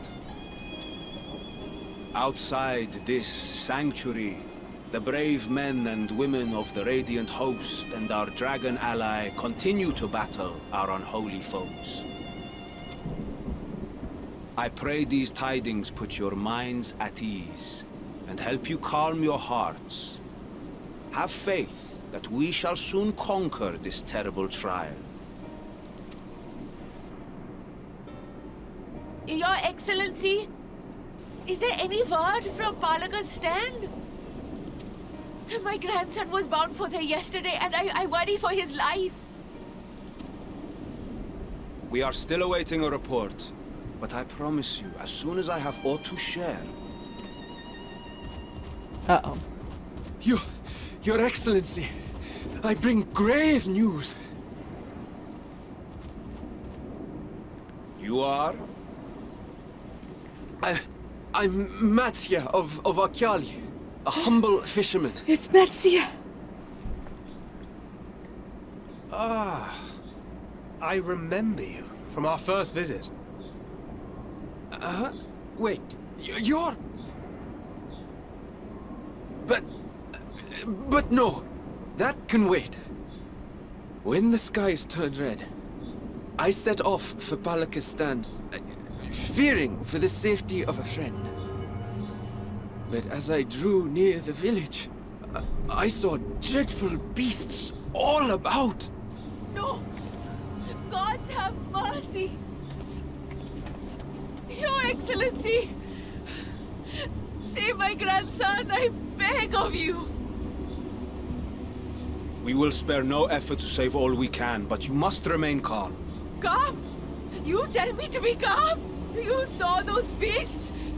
They tore our bravest warriors limb from limb! What if we are too late, huh? They catch him, sink their fangs into him? Uh-oh. The fangs! The screams! Get away from her, now!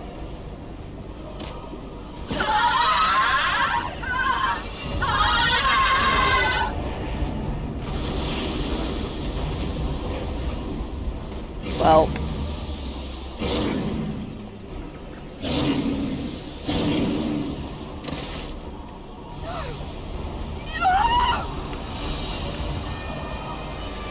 We just stopped it. Oh, man. Come on. Oh, no. Lunch.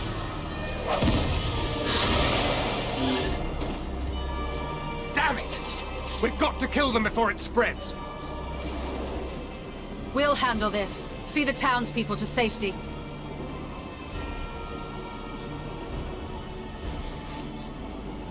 Run! As fast as you can!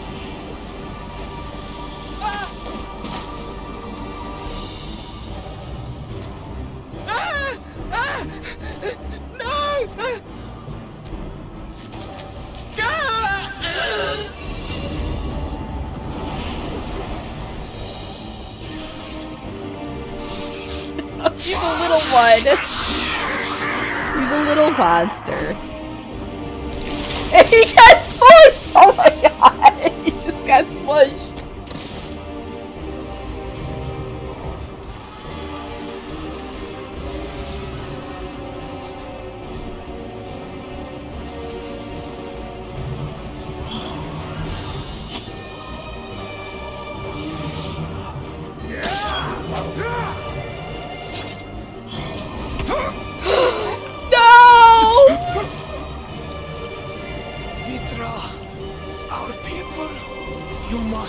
He's gonna get eaten!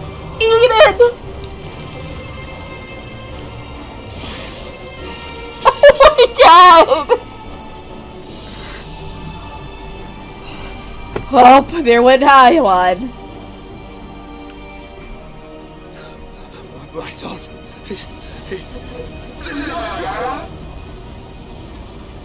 Enough! You must run. For their sake and your own.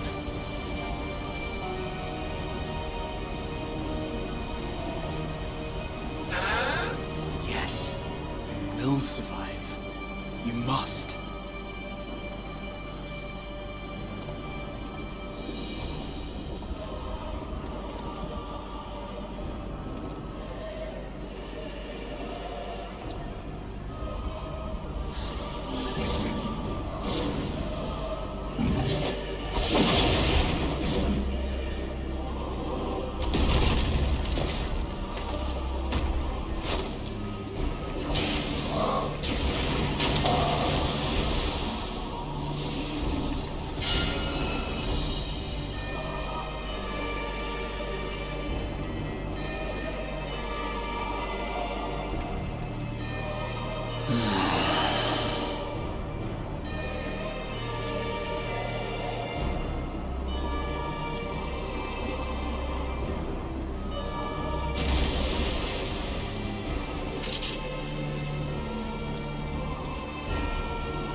Is he gonna bring some of that Crystal Exarch energy? He better. Be strong, my friends! Fear not, for we will defeat these abominations!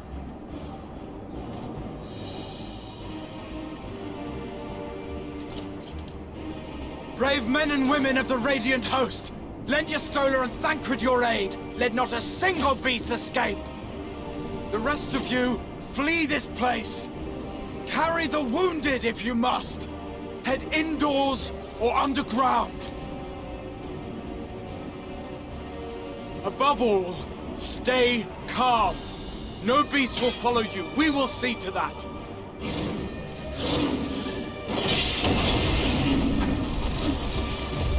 Alphino!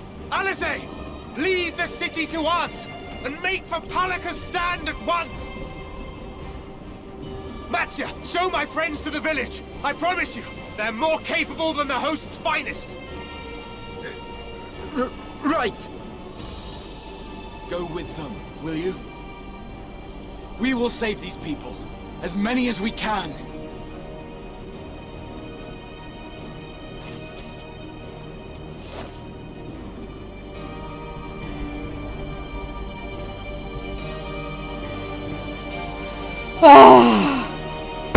And on that note, I gotta go to the bathroom.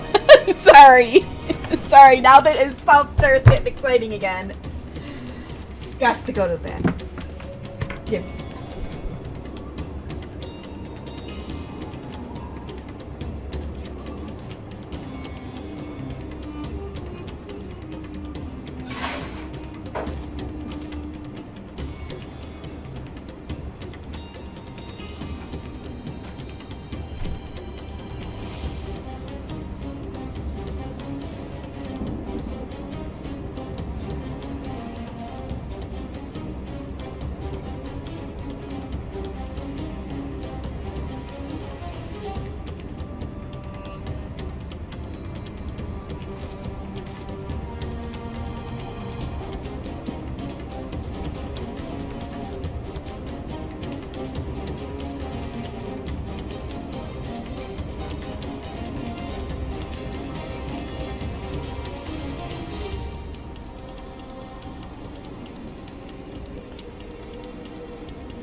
too much iced tea.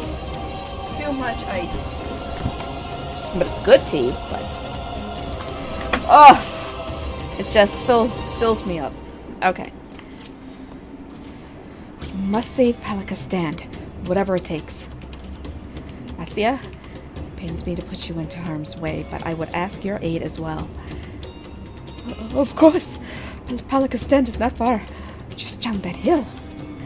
But as I told His Excellency before, the path was blocked by terrible creatures.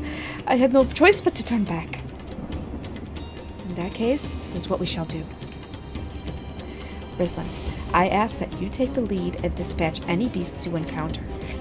Elise and I will keep Matsia hidden amidst the trees, and follow when the path is clear. There is no telling what dangers await us. Keep your eyes peeled.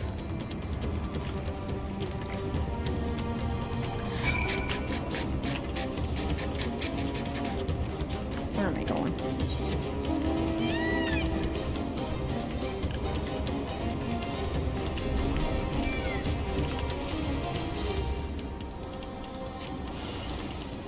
Oh boy, here we go.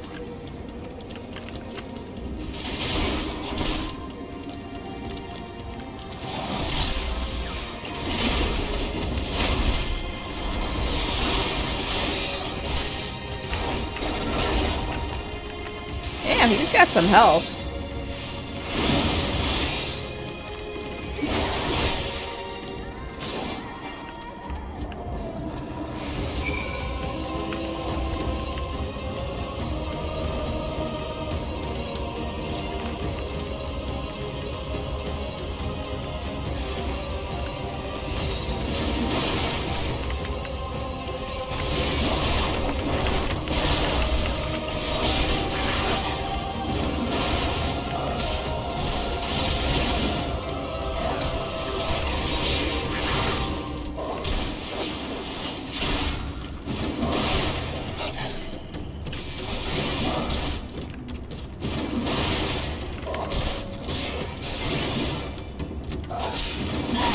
Come on, just die already. There we go.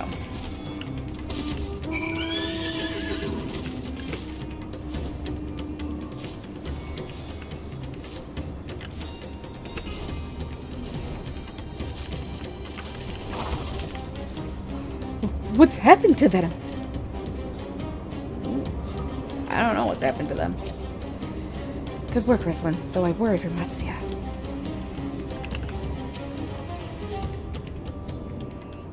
Murder kitty.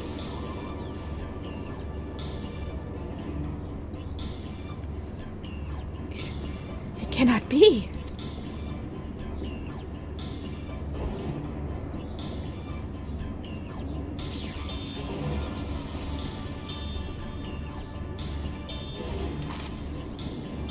We must heal those we can.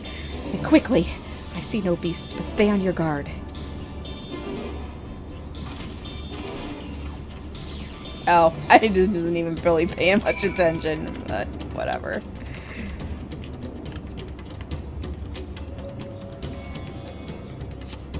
The cooling body has already begun to stiffen.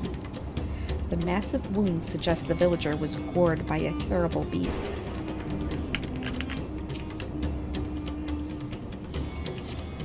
The villager has no pulse, nor do they appear to be breathing. Oi.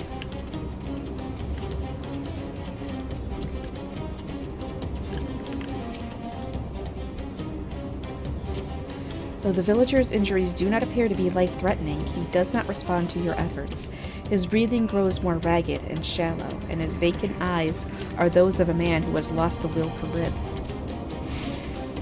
Even if I wake, the nightmare goes on. No, leave me to sleep. You call out, but the man does not respond.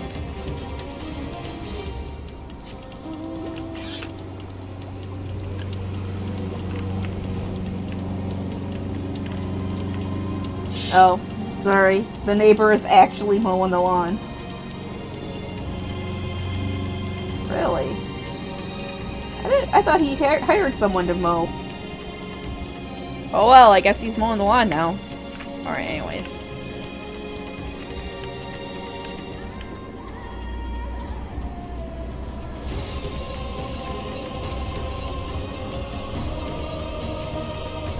Have you come to help us? Too late. Too late. My family. My friends. Ugh.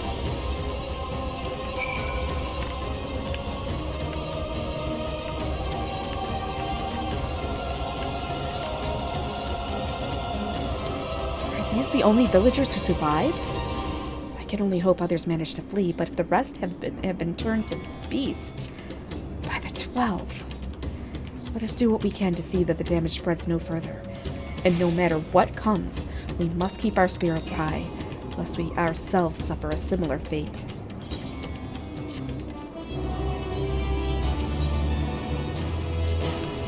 I can tend to the rest. Pray look after Matsuya. No doubt what we have seen here weighs even heavier on his heart than ours.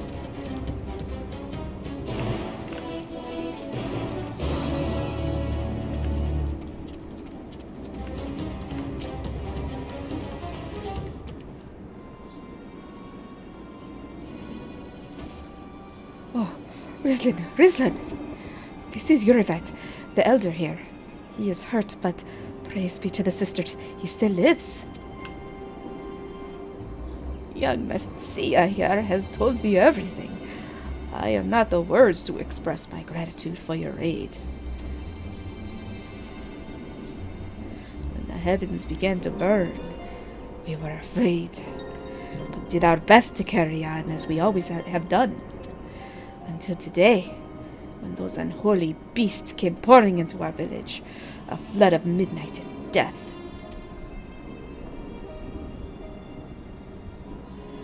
There are no words to describe what followed.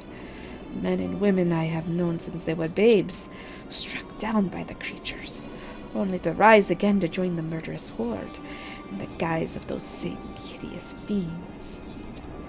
In the chaos, a handful of our villagers fled for their lives. I can only hope that they have found their way to safety. Matsuya, do you perchance remember Catastrophe and Mevan? The young couple who always bought your freshest catches. How could I forget, Elder? But when I first came to peddle my wares, desperate to eke out a living, they showed me such kindness. Others shunned me as an outsider as their way, but Catastrophe and Mevan bought my fish and sung its praises. They turned my fortunes around. Alas, I fear they are in terrible danger. I saw them running towards Agama Temple, one of those beasts in close pursuit. They had their child, still but a tiny babe. To elude these fiends while caring for one so young is an impossible task, surely. I beg of you, go to their aid.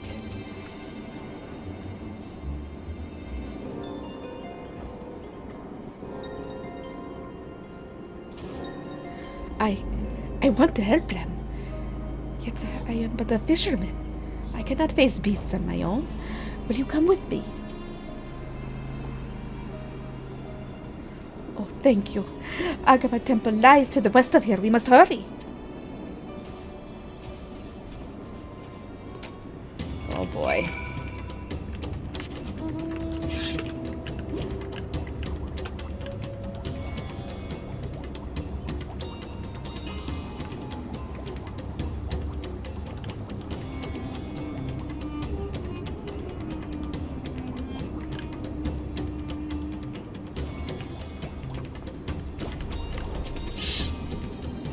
The temple is just ahead. It was built by those who worship Saint Agama, but has sadly fallen into disrepair in recent years. My friends made it this far. No doubt they are hiding somewhere amidst the ruins. No! Please! Stay back! Ah! There was Catastrophe! Oh no! This is not good! I'll take a look. Please do! The Karai came from the ruins. You must hurry!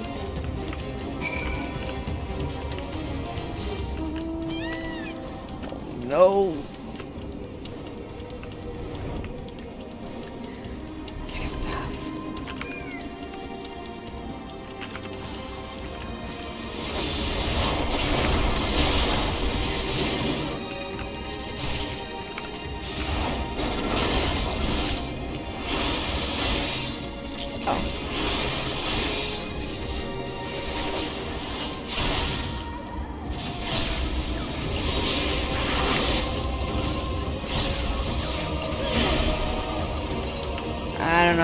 think it's too late.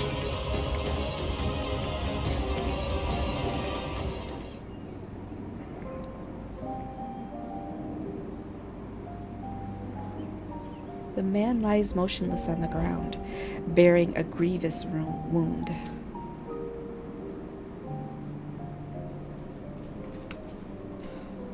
I'm sorry, Rislin. I tried to stay behind, but I couldn't.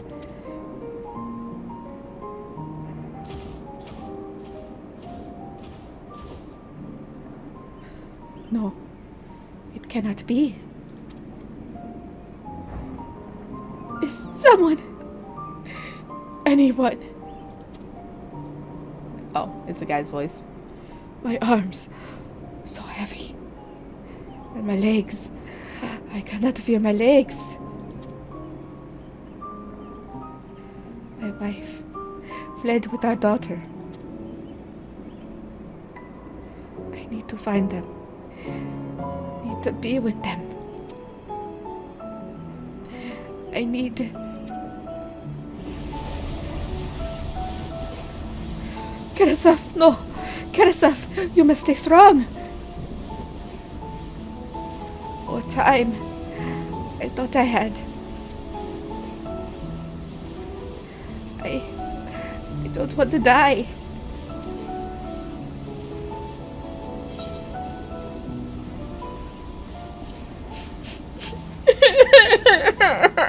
Who's gonna dry my tears?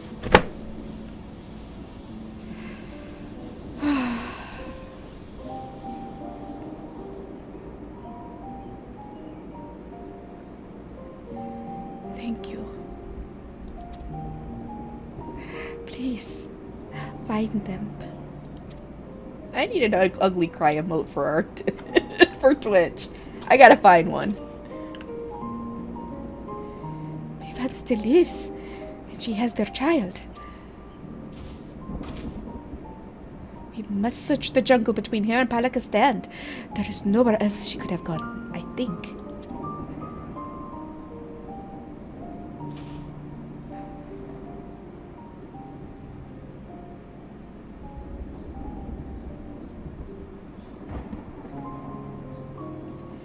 Forgive me, Karasaf. Once we have saved your wife and child, we will return and lay you to rest.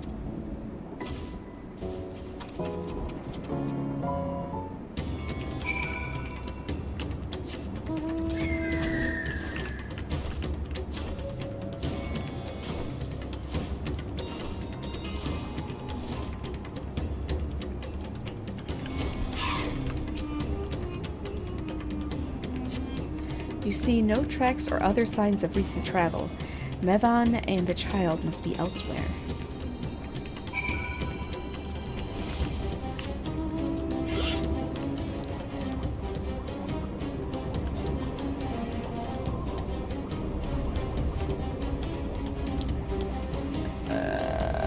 What's this?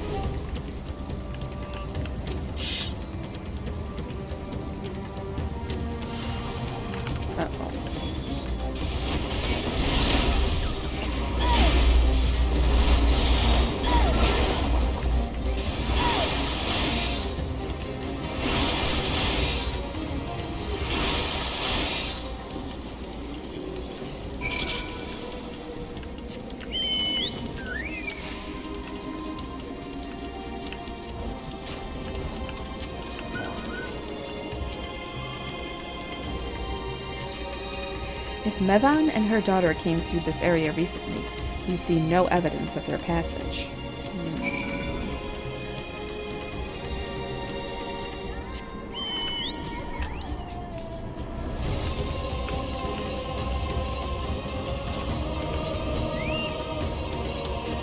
Did you see any sign of them? I found nothing. Perhaps the beasts have chased them further from the village. Gods above, I beseech you, pray deliver Mevan and her little one to safety.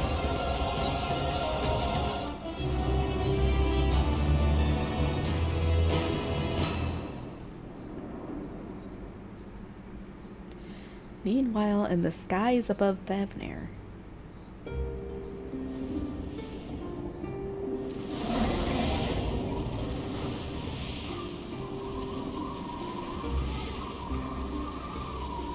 No more enemies to trouble us here.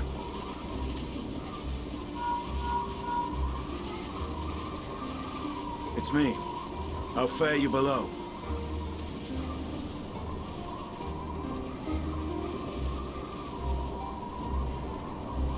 Understood. I will inform Vritra.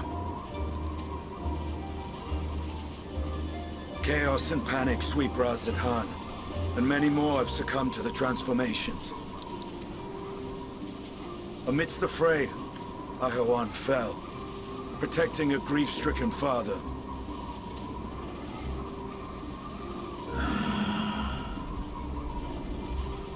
My friends fight alongside your Radiant host to secure the capital. Beasts have been sighted in Palakistan as well. We have divided our forces in hopes of quelling the threat there. Of small solace is that we now know what triggers the transformation. As my companions tell it,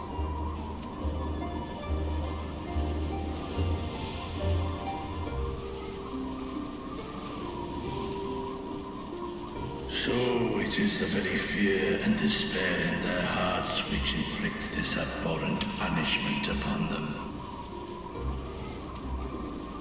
A nightmare from which my children will never awake. O capricious and cruel fate, they are undeserving of such condemnation. will you wallow in sorrow or rise to the occasion? Raz-at-Han is leaderless. Before he passed, Ahawan sought to reveal the truth to his people.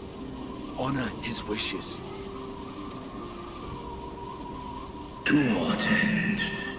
To breed a new conflict between dragon and man. These claws could reduce thee to shreds with a touch. These jaws crush thy bones to dust. Yeah, it Only is. through my proxy could I walk with my children. Without him, I am a bringer of fear, no different from the beasts which beleaguer them. Perhaps so. Only in death were Hraesvelgr and Shiva united. Indeed, whenever man and dragon have come together, death has ever been the inevitable result. It was our fear of your kind that sparked a nigh-endless war. Fear and hate of which Nidhogg drank deep as he laid waste to my homeland. And in turn, I took my revenge on his brood. Blood for blood, pain for pain. I thought nothing of theirs, only of mine.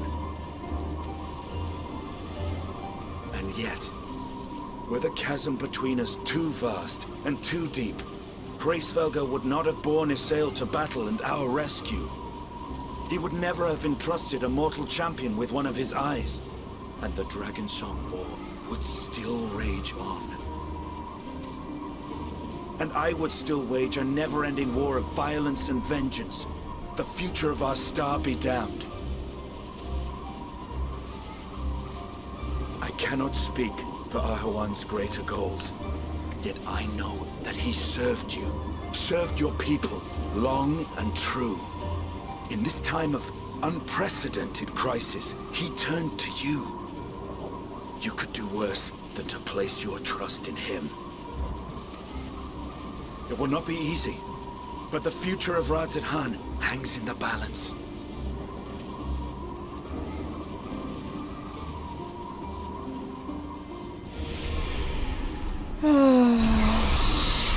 We have company.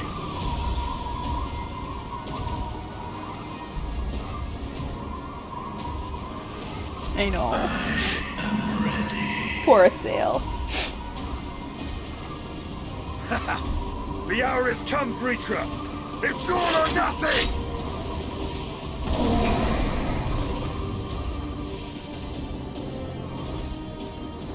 Boy.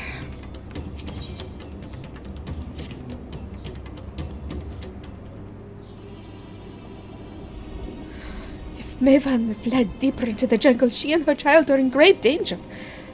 Whatever are we to do? Gods have mercy. You must try to stay calm, Matsuya. Hey, Jolt.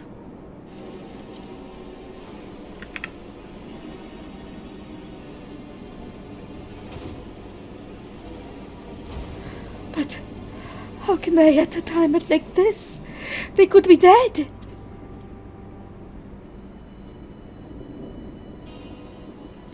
So, if I allow myself to be overcome by despair, I too might become a beast. I am not sure I understand, but I will do my best.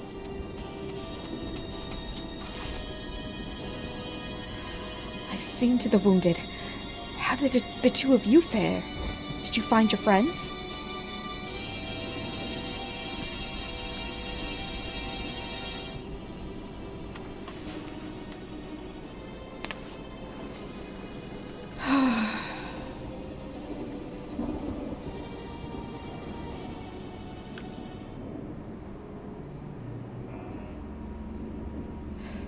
I see. In that case, let us help you find the mother and child. Before we leave, we must ensure the village will be safe in our absence. Alice and I will patrol the area and search for more beasts. Would you and Matsuya speak with Elder Yuravet? Pray explain to him the situation and join us as soon as you are able.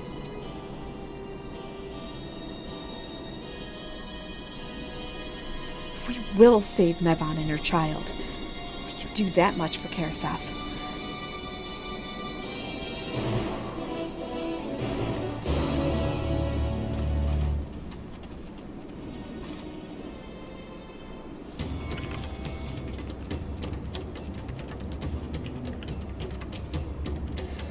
I am heartened to see you both safe. But what of the family? We found Karasaf, but he... Say no more. I understand. We have lost another of our dear friends. Karasaf may be gone, but there is still hope for Mevan and her child. Please find them, I beg of you. And if in your search you come across anyone else who escaped the slaughter, pray tell them what has happened. I will do my best to keep the villagers safe, and their spirits high. Come, let us rejoin your friends at once.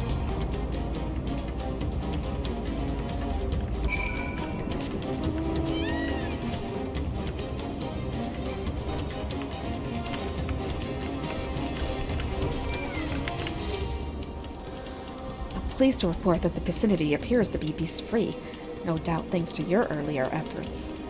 And with that, let us resume our search for your friend and her child. Where should we begin, Matsuya? If we follow Siroda south, I think it's Kisaroda.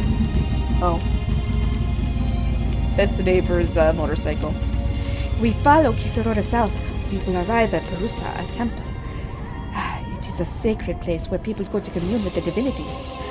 It's possible that Mevan sought shelter there, and perhaps other villagers as well. Then it's settled. Matsuya, stay close to me, alright? You two take the lead. Keep an eye out for beasts and anyone in need of help. Very well. We make for Perusa as quickly as we are able. With me. Fat pelicans? Who are the fat pelicans?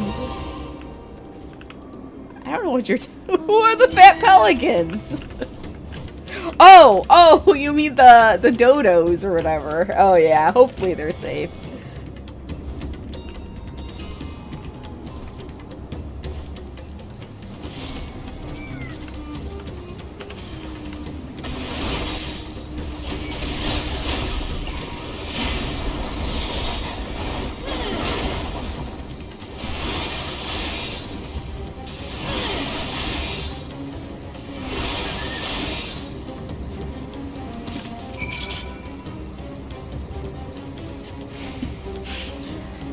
Thank you.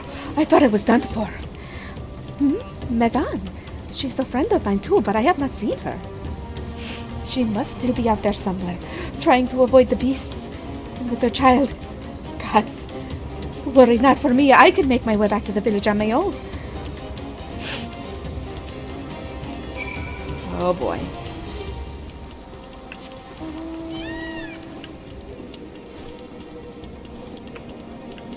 I don't know, it looked more like a doggo to me than a kitty, but I don't know. Rislin, wait! Barusa lies ahead, just ahead.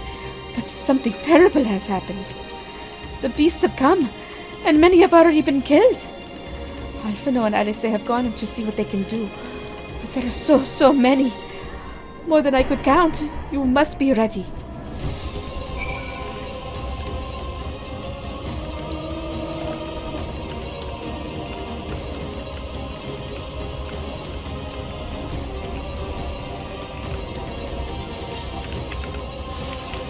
Oh no, well, didn't save that guy. Too late.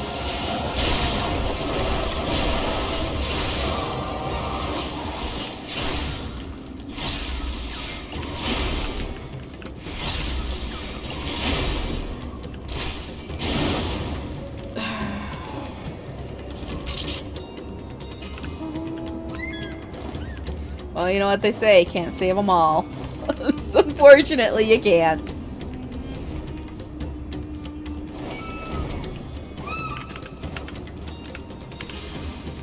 No, I don't want to. What the heck is that? Oh, what the hell? Oh, it's just a random mob.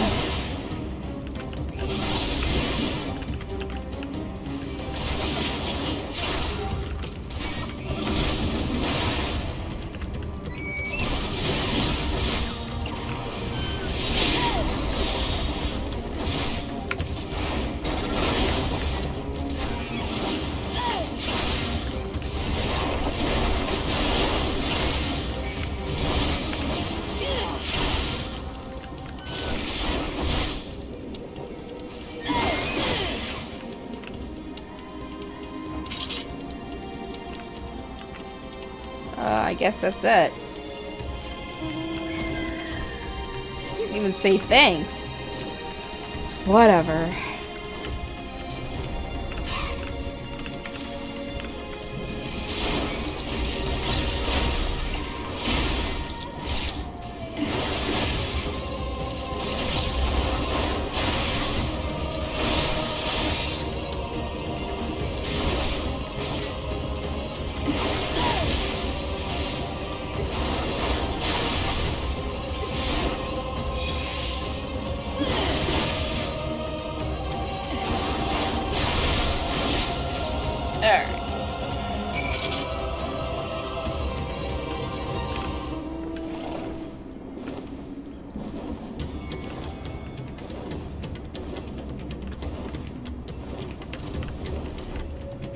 I'm gonna have to get something to drink here in a second.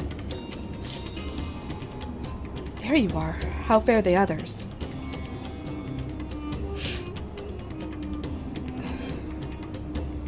I see.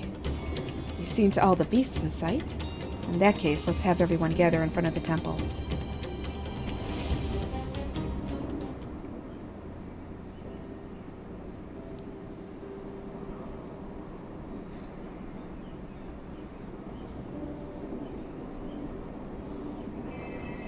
Courage, friend. The pain will pass. Has anyone seen Mevan?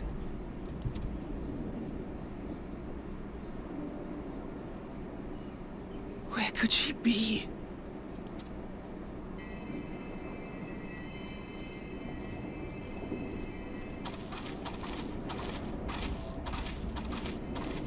We've dealt with all the blasphemies, and made certain no villagers are still in hiding. Good work. We've otherwise tended to the wounded as best we can. What will become of us? Help is on the way, surely. We may have to abandon our homes now, but we will return, someday. But where can we go? Is anywhere even safe? That I cannot say. Well, I can. Nowhere's safe. Run all you like, but there's no escaping these things. And even if I could, It's too late for my family.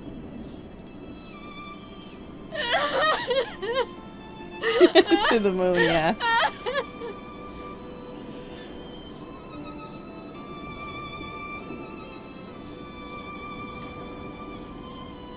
This isn't good.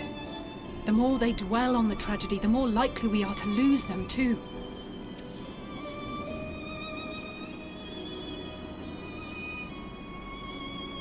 My friends, this is a place of worship. Should your heart quake with sadness, cast your mind to the heavens and remember. Remember the teachings of the old gods. Did they not implore us to stand fast when waves of sorrow break against our shores?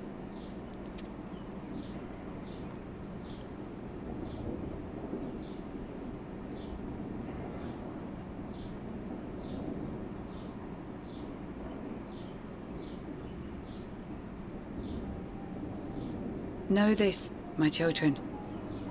There is more ugliness than beauty in this world. To live is to suffer.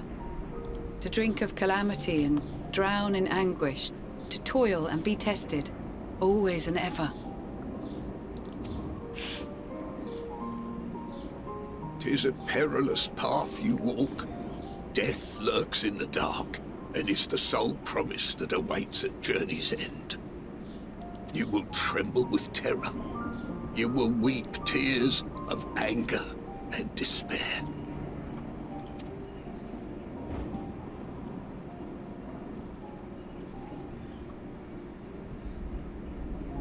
But do not avert your eyes. See your life for what it is. Then will you see how the hardships make you strong.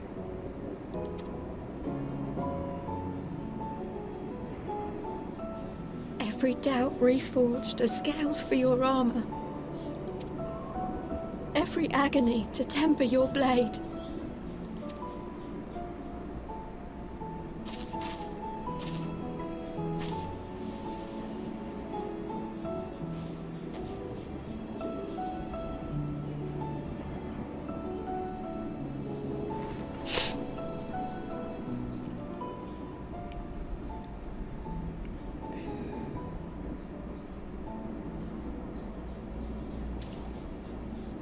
Thank you, lad. We'd almost forgotten who we are.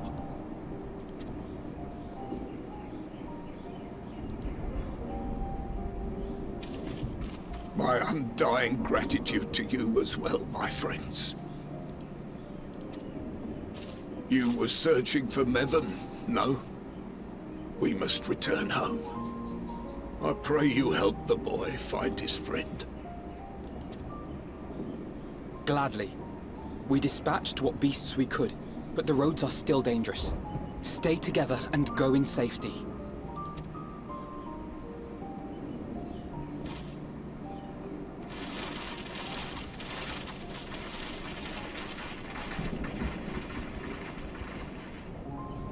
That was very impressive, what you did back there.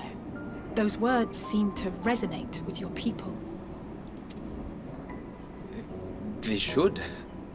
They were the first spoken unto our ancestors by the divinity of legend. I'm easily upset, and fish are wont to flee a temperamental hand, so I recite the teachings over and over to calm myself. They're lovely and inspiring to hear, though I imagine they were born of great misfortune.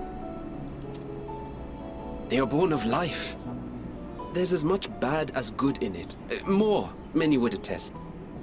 All the more reason to appreciate the good when you can. I won't argue with that.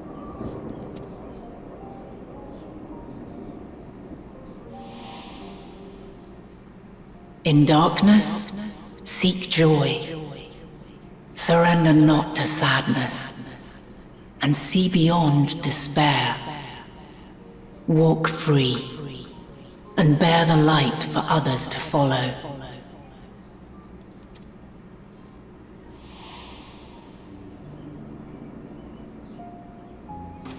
And with that, let us see if we can't find Mervyn. Uh-oh. Did you see? That beast was chasing someone. Oh, noes.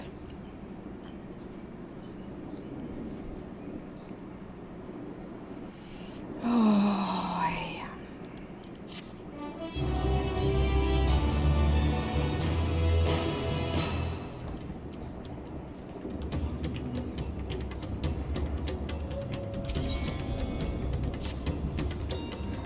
Over there! My view was blocked by the trees, but I'm sure I saw someone being chased by a beast. Just go with Matsuya and search along the river. Alphino and I will circle around from the south.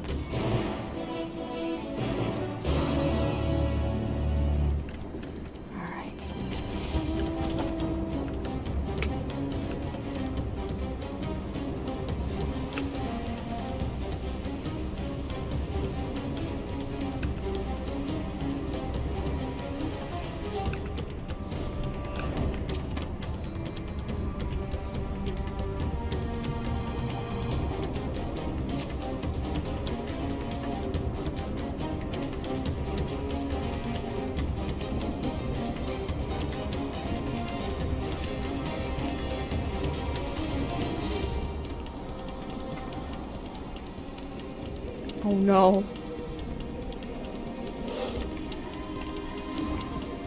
That's her! No, I'm sure of it! Mervyn! Don't, please!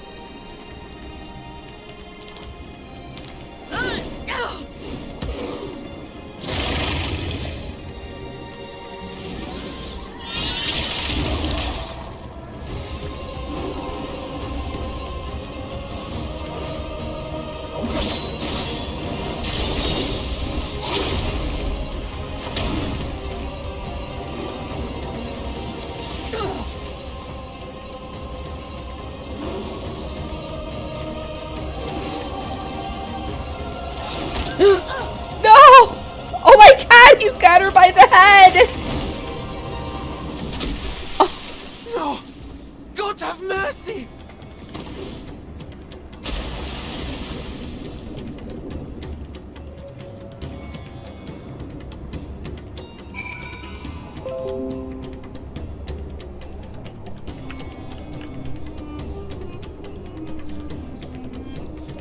God, I don't know.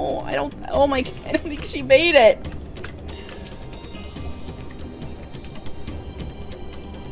Probably broke her neck. Mervyn's lifeless body floats before you, battered and broken. Her death no doubt came swiftly. Her infant daughter, however, is nowhere to be seen. Oh, wait. Oh my god, the baby's on the bottom!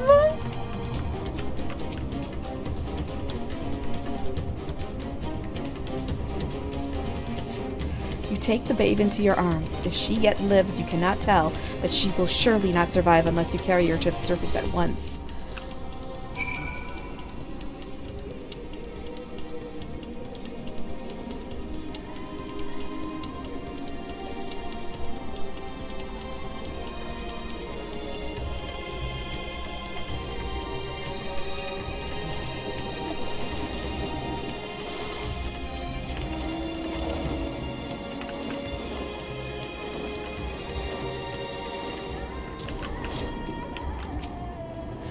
Did you find Mervyn and the child?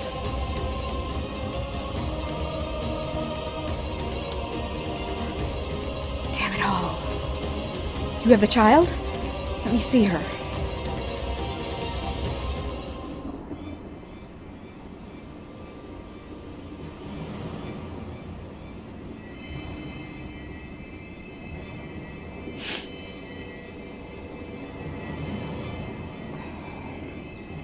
She's so cold, Alphino. The child is alert, and I see no wounds, and yet she grows weaker. My spells can do no more. What she needs is a change of clothes and a warm bed. We must hurry back.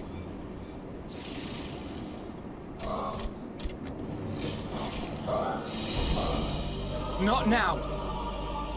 Matsia, take the child.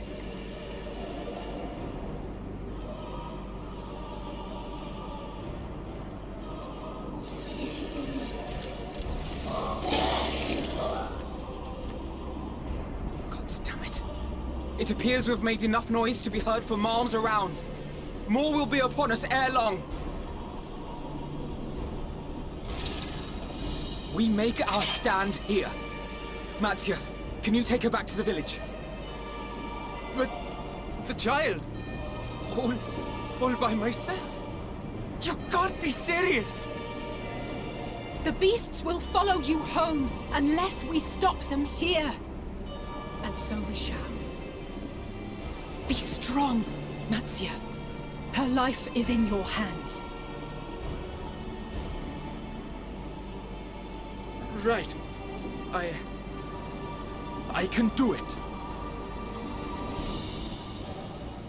I know you can. We'll keep them busy, Matsia. Go! Quickly!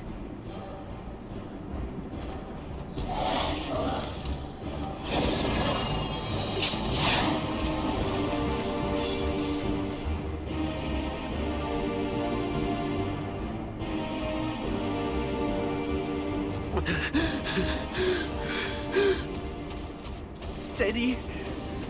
You know the way. Oh no. No! No!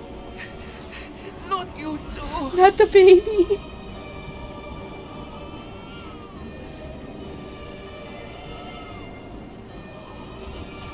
Don't be afraid. Don't be afraid! To live is to suffer, to drink of calamity. It is a perilous path. Death lurks in the dark. No, Messia! No! I'm not afraid! I'm not afraid! Ah! Do not avert your eyes. See your life for what it is. See how the hardships make you strong. Every doubt reforged.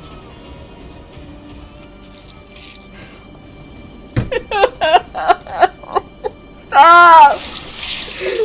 Stop! Every agony.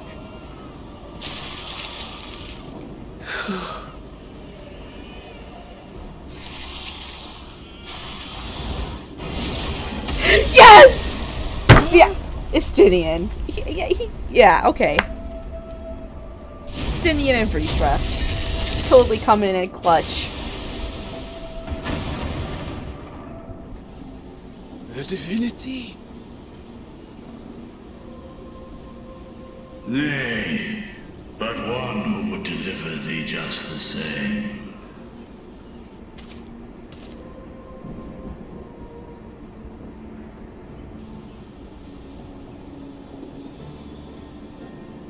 Please.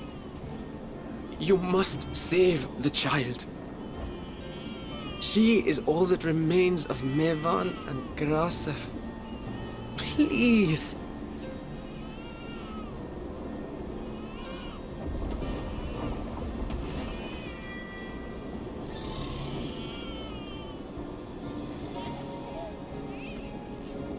Well. Seems the babe's taken a liking to you.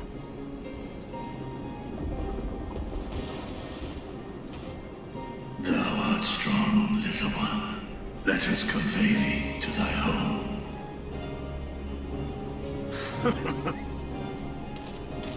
I spied our friends as we flew in.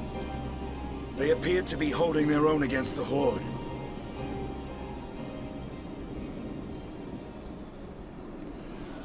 Whew!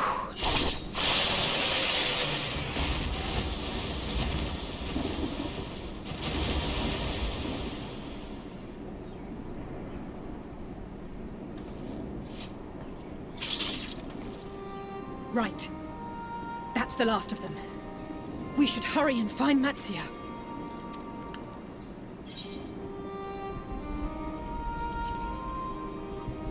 he had help from on high. What, like divine aid? A fine battle it must have been. Shame I missed it. Estinian, it was you who came to Mattia's aid. I was only along for the ride. Vritra was the one who saw the boy was in need. The two are headed back to the village. Where the worm will honor Ahiwan's wishes and finally reveal himself to his people. Let's hope. Perhaps so. Will you go and join them? There's something I need to do first. Mervyn gave her life so that her child might live. She deserves better than to be left to drift alone. She deserves to be laid to rest beside her husband, at least. Will you help me? Do you even need to ask?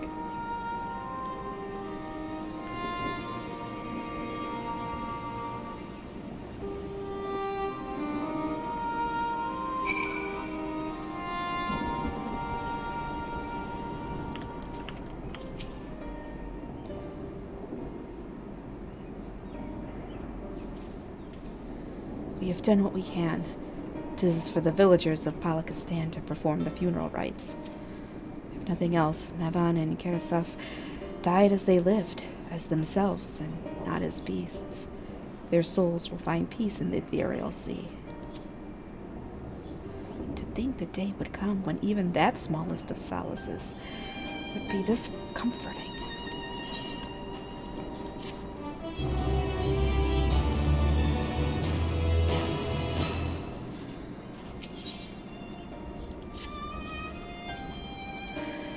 You are ready then. In that case, let's head back to Palakistan. No doubt Vritra is awaiting us.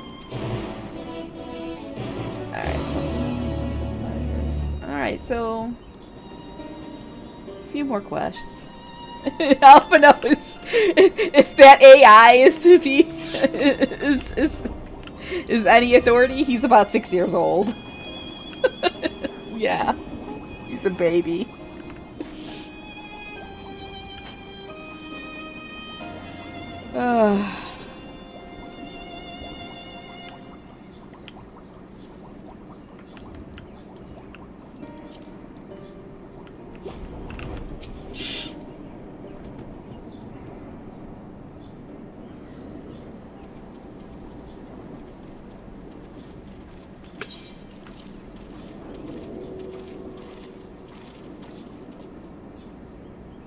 Oh, I guess I have to say this.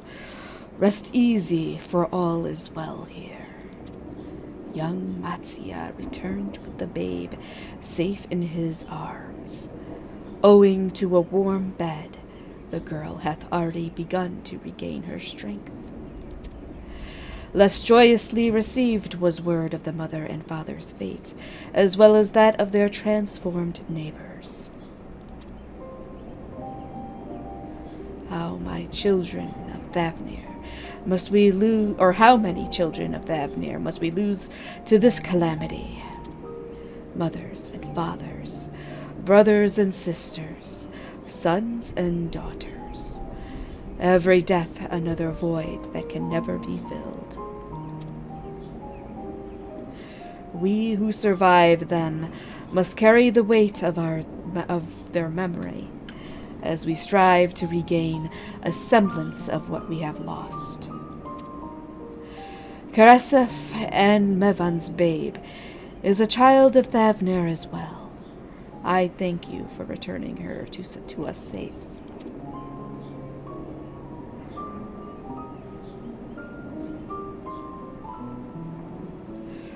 Oh, most grateful and merciful worm, I have not the words to express my gratitude. They say that were it not for you, brave Matsia and the child would have been lost to us forever. Long had I heard the rumors that the mighty dragon had forged a pact of friendship with the satrap, but never would I have expected such a kind and gentle soul. Truth in part, but not in whole.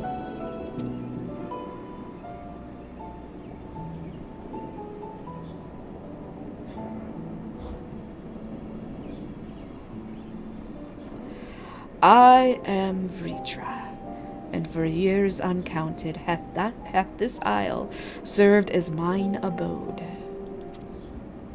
An isle I have ruled over as satrap, with Ahewan as my loyal servant.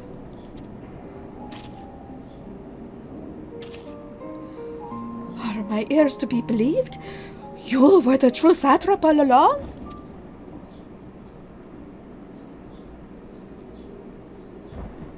Nadana. Nadana, what are you doing here?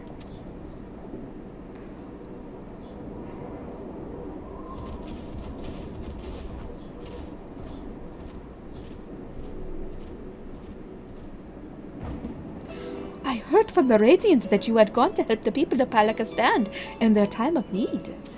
And so I and several of my colleagues from the Great War came to offer our services. The alchemists have already brewed up some potions for Nevan's daughter. But enough about us. You and your role are the far greater enigma. If you were the true satrap all along, could it be that young Varshan was created to serve as your emissary? Thou didst suspect the boy was but a simulacrum. A rumor has circulated for many years around the High Crucible that our most skilled alchemists were once commissioned by the satrap's family in secret to fashion a mammoth indistinguishable from a living boy. Varshan is Pinocchio! Why did I not figure that out until now? Looking at Varshan with that knowledge, I simply put two and two together. I was not alone in drawing this conclusion, but like me, they no doubt recognized that the satrap was using the simulacrum to work more closely with his people, and decided not to press the issue. I had always assumed one of Ahewan's associates was manipulating it from afar, though the truth is indeed far more so surprising. It is an honor to meet you in the Fleshmaster Vritra. Pray allow me to express my gratitude. If you had not believed in and given unto us your skills, I do not know where we would be. Thank you. From the bottom of my heart. 'Twas thou and thy fellow alchemists that fashioned the means to unmake the towers. You were the saviors not only of Ratzat-Han, but the star. Far too kind you are, Master Vritra, but the star yet wants for salvation. Once more will my colleagues and I commit the knowledge and resources at our disposal to the mission of aiding the people in their darkest hour. It would seem this place is in good hands. I would return to see how Ratzat-Han fares. What will you do, scions? I worry for the survivors we met at Perusa. Shall we pay them a visit before making our way back? In that case, might I ask a favor? Nothing too burdensome, I promise. This way.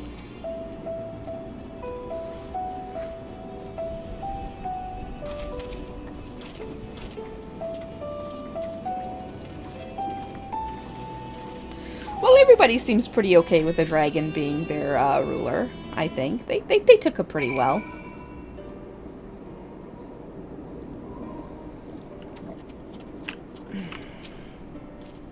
Curious, isn't it? The burning sky is so ominous, yet the crackling flames here are somehow calming. What a lovely aroma. I wonder what sort of spices those are. It's probably chai. Most likely chai. Vritra chose to reveal his identity to the villagers of Palakistan before all others. A wise choice considering the warm reception. He even seemed a little relieved. It remains to be seen how the people of Razat-Han will take the news, but if this was any indication, he need not worry. Oh, Rislin, running through that dark jungle, that was a time when I thought all was lost. Had Master Fritra and Estinian not arrived when they did? No, I must focus on the good. Mavin's precious daughter is safe and sound, and that is all that matters. It's to simmer, but just a bit longer, I say. In the meantime, I was hoping I might ask you a few questions. The red sky, these terrible beasts. What in the name of the sisters is happening here in Tavner?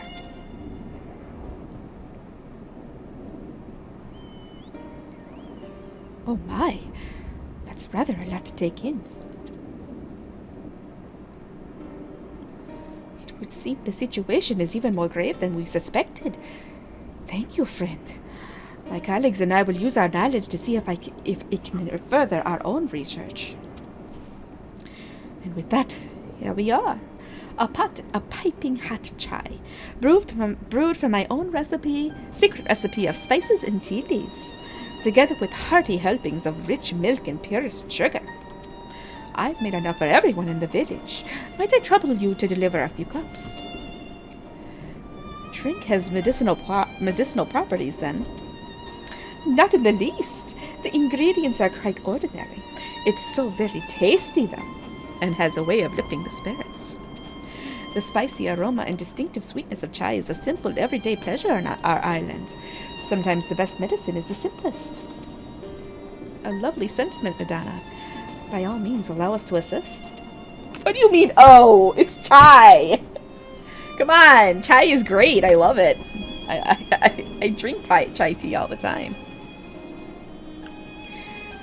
While you lot distribute hot beverages, I'll do a sweep for errant beasts to slay. A far less arduous task, no doubt. When you finish, look for me at the Wakeful Tirana.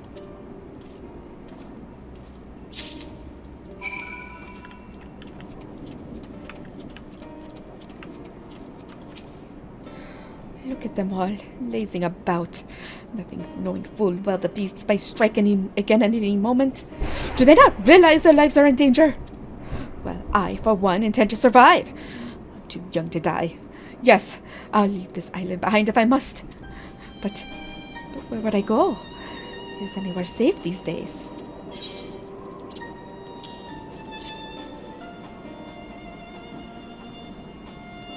A cup of chai. Can't you see I have more important things to worry about? No, you're right. It is precisely in times like these that we must strive to remain calm and steady. I do believe I'll visit the Elder and see what needs to be done. If there is any way I can aid my village and my friends, I will do it.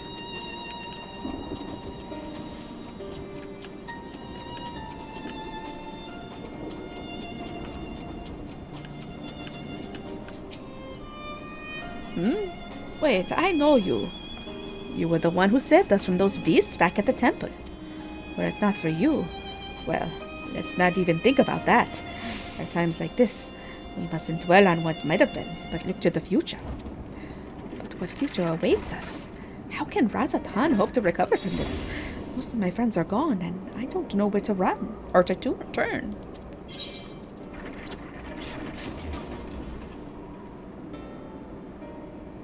A cup of chai? Well, if you insist. That aroma has a way of clearing the mind. Come to think of it, we've faced our fair share of trials in the past as well. No matter how hard the times, we've always come together as a people united. One day at a time, one step at a time. For that is all any of us can do. Yes. Back to work, once I finish this cup. Thank you.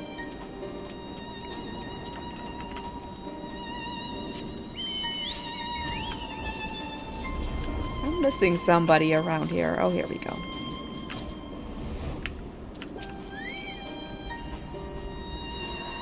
I'm sorry, I just want to be left alone. My best friend and I, we fled the village together. One of the beasts took him, and it was all I could do to run. All the while I could hear this monstrous voice screaming my name.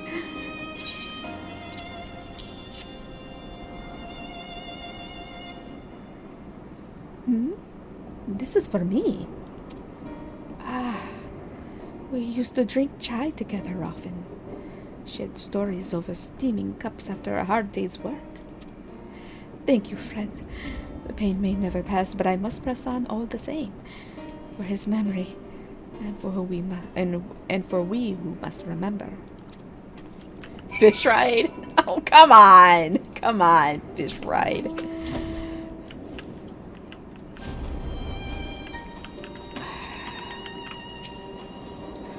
Thank you for delivering the chai, Rislin. Did it help to lift the villagers' spirits? That is heartening to hear indeed. The final days shows no signs of abating. But that is all the more reason we must try to keep our composure. Our lives have been forever changed. The people we have lost will never return to us. These tragedies will long weigh on our hearts. But we have the capacity to live with our suffering, to carry the agony till we too join the fallen in death. It is not a surrender, but a recognition. For it is only in acceptance that we find the strength to move forward.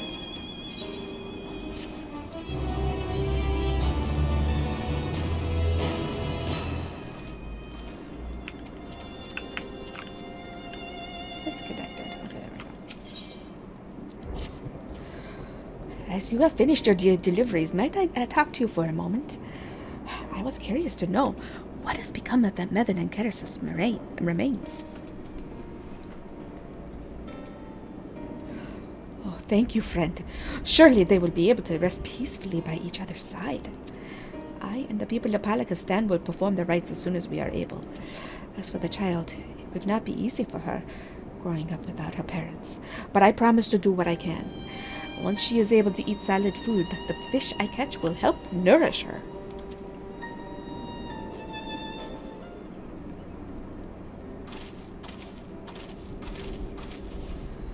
Well, we finished delivering the chai. I do believe everyone has a piping hot cup. I could almost believe there's a magic at work, how their tension fades with every sip. Let us pray that Palakistan has seen the last of those transformations, at least for now. They are still at risk, as every village in Thavnir like as not. Still, I trust we can leave this place in the care of our friends with from the Radiant and the High Crucible. Shall we return to Razathan?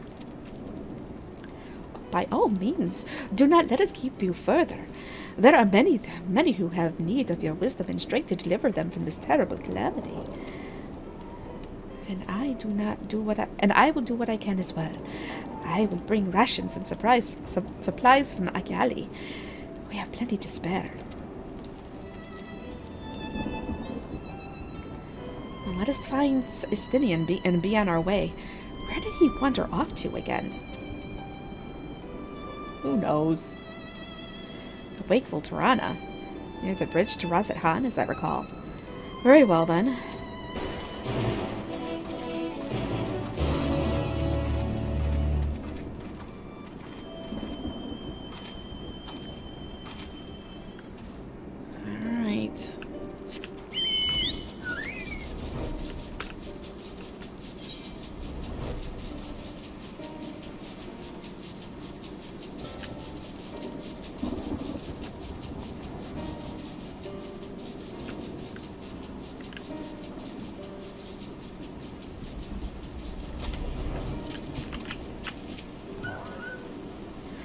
Alphino told me everything. Full glad am I to hear the people are safe. Likewise, you will be pleased to know I found no evidence of lingering beasts in the jungle and ruins. It would seem you finished off the last of them. Trying times yet lie ahead for the people of Thavnir. Fortunately, they have a wise and benevolent satrap to shepherd them through. Speaking of which, I received word from Thancred not a short while ago. He awaits our return to the city on Azaldal's path. Come.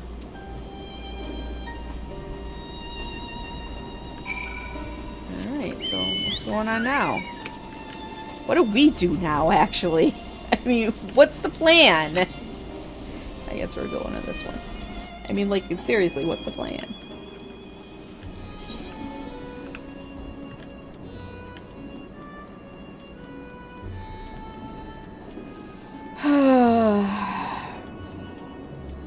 only we could speak to Heidelin. Damn it.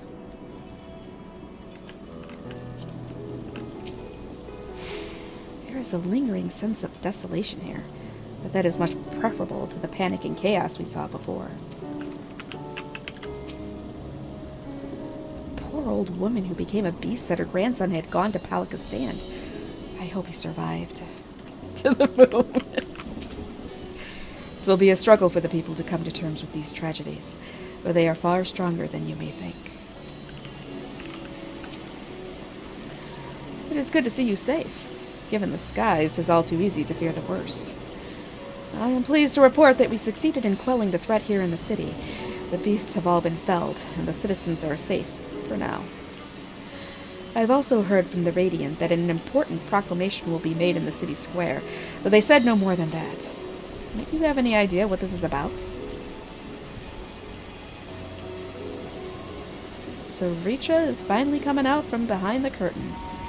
I suppose we too should hear what he has to say. To Megaduda then.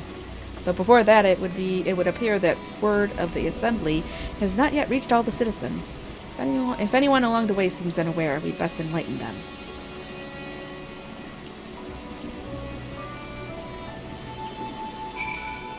Oh boy. Mega duty. Ugh!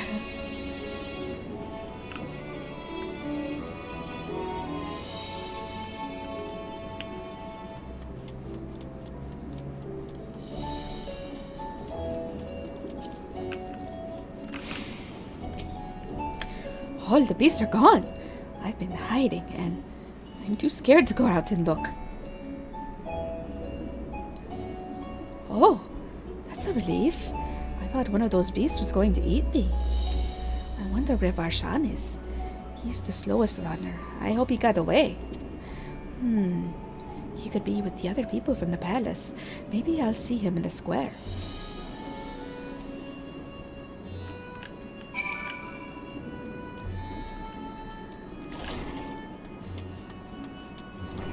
Spooked youth.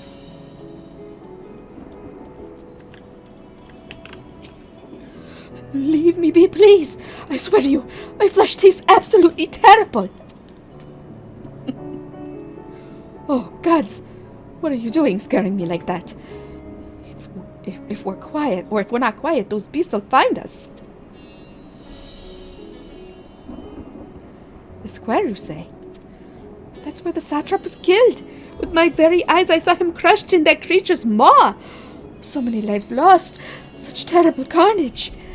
And you say there is someone else who would lead Razathan in his stead? Whoever they are, if they say anything to sully the memory of our beloved satrap, I'll make him regret it.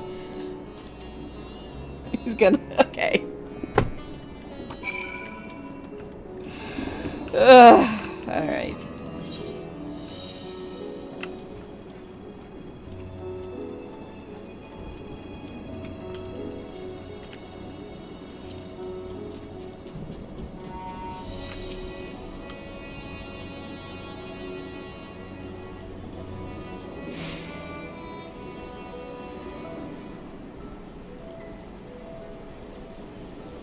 I'm gonna guess.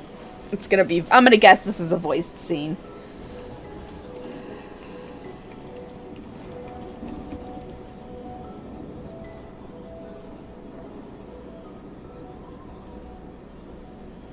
Look! Someone's coming!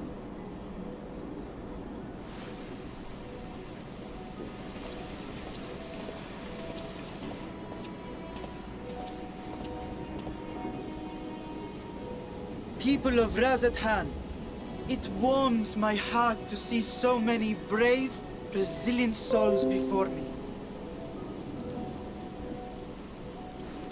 Today, I would share with you a great revelation. But before I do, I must make a humble request.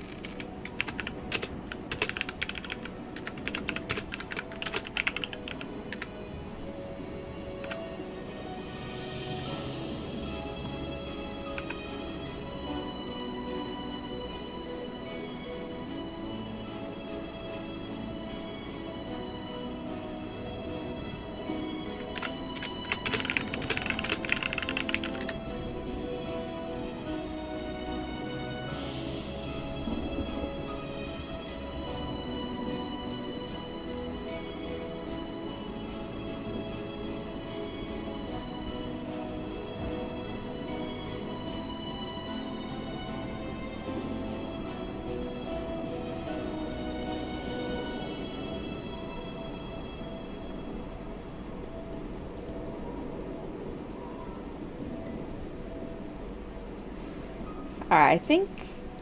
Okay, we're back. Okay, you guys hopefully didn't miss much. Varshan basically just came in and said, "Today, I would share with you a great revelation, but before I do, I must make a humble request." Okay, we're here. Do not be alarmed, nor avert your eyes. See the one I unveil for who he is, and know that he means you no harm.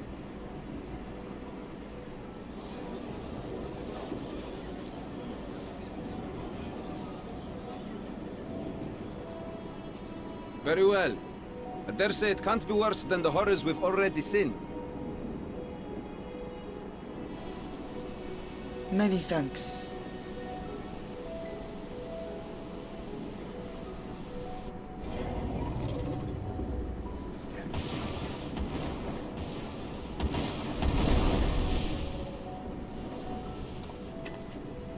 A dragon!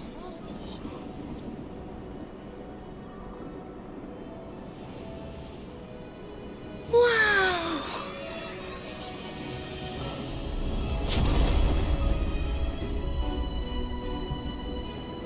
People of Radzathan, I am Vritra, and for years uncounted hath this isle served as mine abode.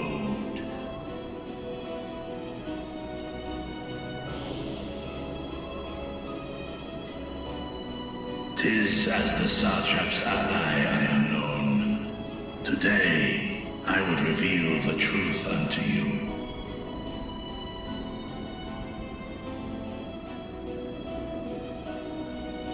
Let us hope they accept him.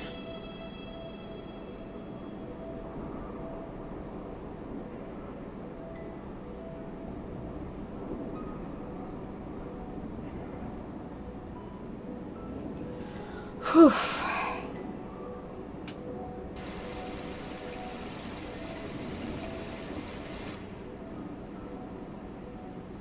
If I am hearing this right, you were the satrap all along? Varshan! I mean... Master Vritra...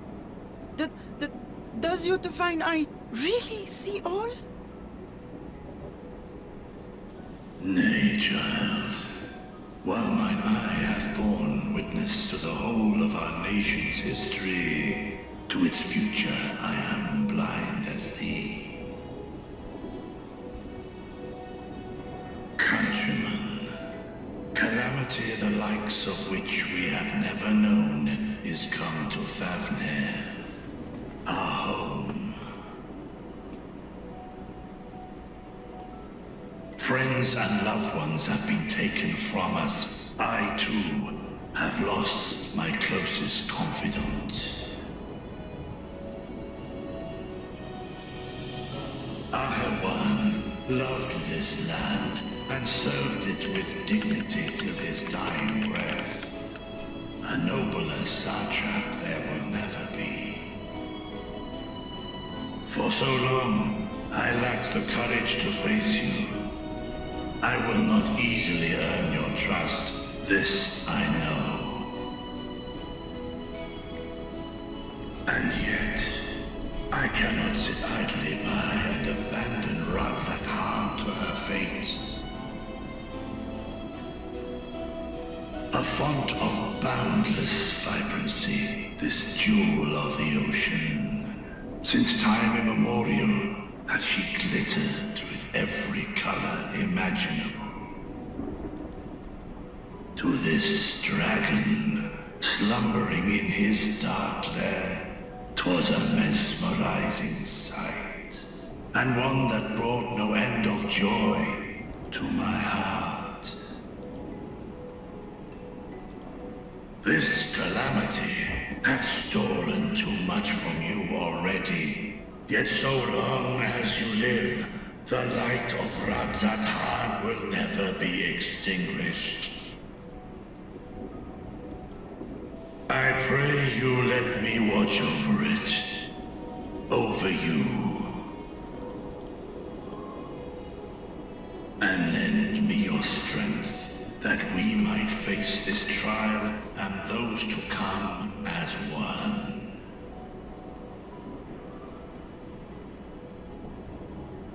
I do not know you, dragon, but I thank you for speaking the truth to us. As divinities, both Manusha and Riga once joined together, so too do I believe that hand in hand, we can overcome this ordeal and welcome an era of peace.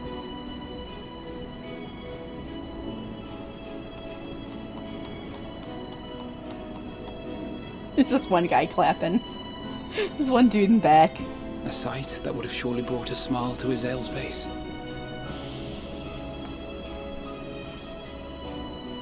Indeed.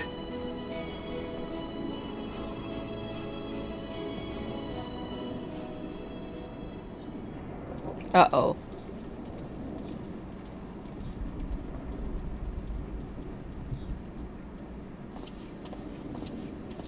Excuse me, but I must speak with the Satrap at Oh, once. for fuck's sake, Dad! Why you gotta always show up at, like, the worst times? Father!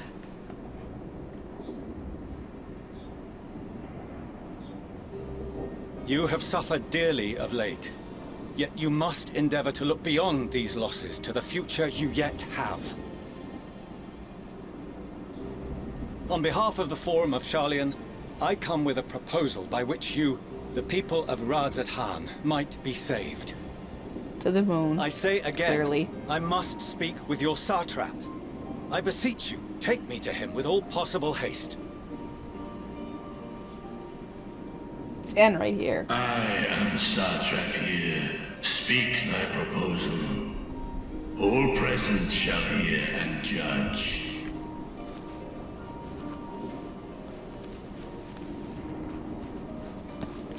Is there gonna be room on the moon If for I have the given dragons? offense, then I apologize. Seriously. First, allow me to share with you what knowledge we have of the phenomenon responsible for your woes. The final days. 'Tis an affliction of stagnancy and rot, sown into the currents of the star. Though the first prominent manifestation was here, in Thavner, it will invariably spread to every corner of the world. The Forum was forewarned of this apocalypse several centuries ago. They are space dragons, it's true. Henceforth, my predecessors sought to prepare for the end times in the only conceivable fashion, by securing a means of escape.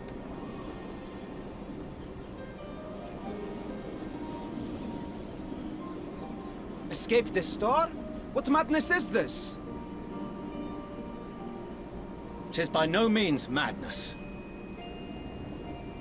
With the coming of the 7th umbral calamity, the true nature of the Red Moon, Dalamod, was revealed. That it was an artificial construct of ancient Alag.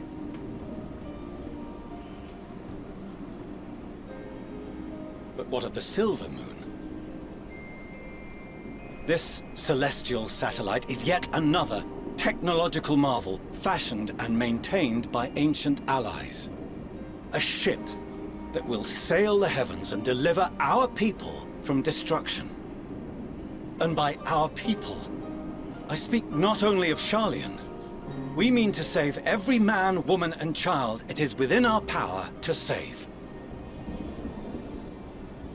Including you, our dear friends of Radzat-Han.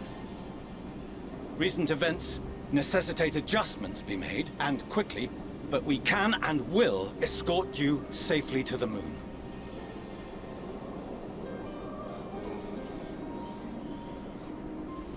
Long has thy forum been allies to Thavner. I trust thou dost not extend this offer lightly. Yet I wonder, is this truly the way? Is there a future to be built for us beyond this star our father deemed the last bastion of hope? It is for that very reason I come before you and your people. To answer any and all of your questions. To offer my assurances and allay your fears. Though, if you wish the best for your people, I advise you to render your decision swiftly.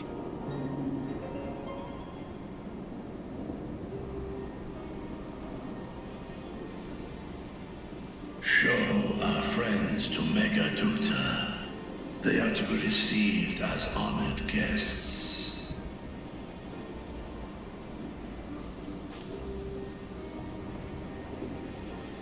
Worry not. Whatever decision is reached, your paths shall be yours to decide. Until then, heed the warning of these brave heroes. Guard your hearts against fear and despair, for it is within such fertile soil that the seeds of blasphemy find purchase. Remain calm and attend to your daily tasks. I shall return anon.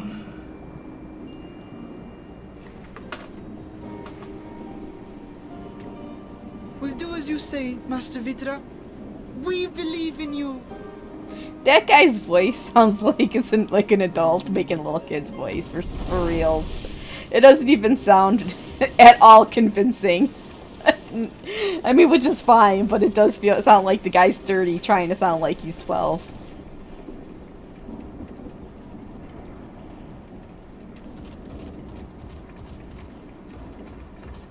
Oh, you're still here. What a relief.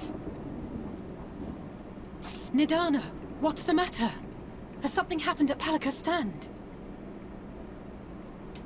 Oh, no, not that I know of. I just hope to hear your thoughts on a theory of mine.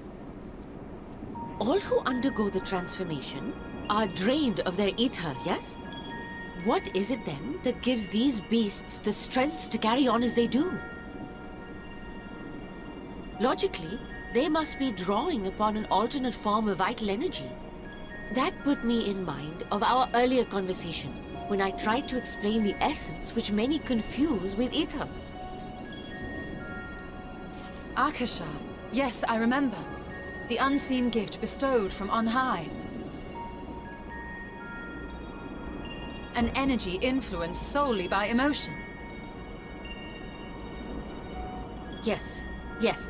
In this instance, negative ones set Akasha into motion, thereby infusing the beasts with vitality. I posit this as the mechanism by which the beasts are born and sustained. Ah, do you still have that flower?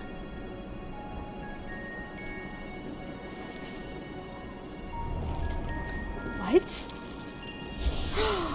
No! If we accept that it once shone bright by drawing upon Akasha, influenced by the thoughts of those nearby, then fear, terror, despair, negative emotions so powerful as to suffocate it, permeated the air in this place.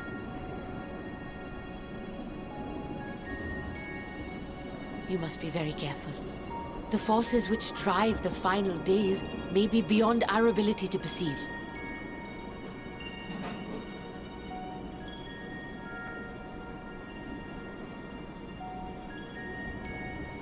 Sorry, I didn't mean to scare you like that. At any rate, I will continue my research into Akasha. Do temper your expectations, however. There are sadly few detailed studies upon which I may draw. Formulating a new theory as you have is itself no small feat.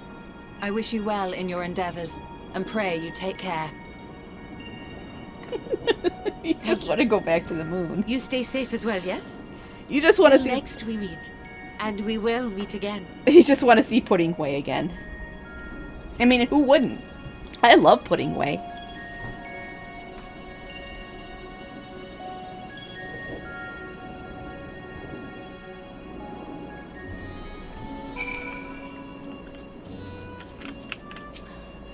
As far as we have come, and after all the horrors we have seen, there is still so much we do not know about the final days.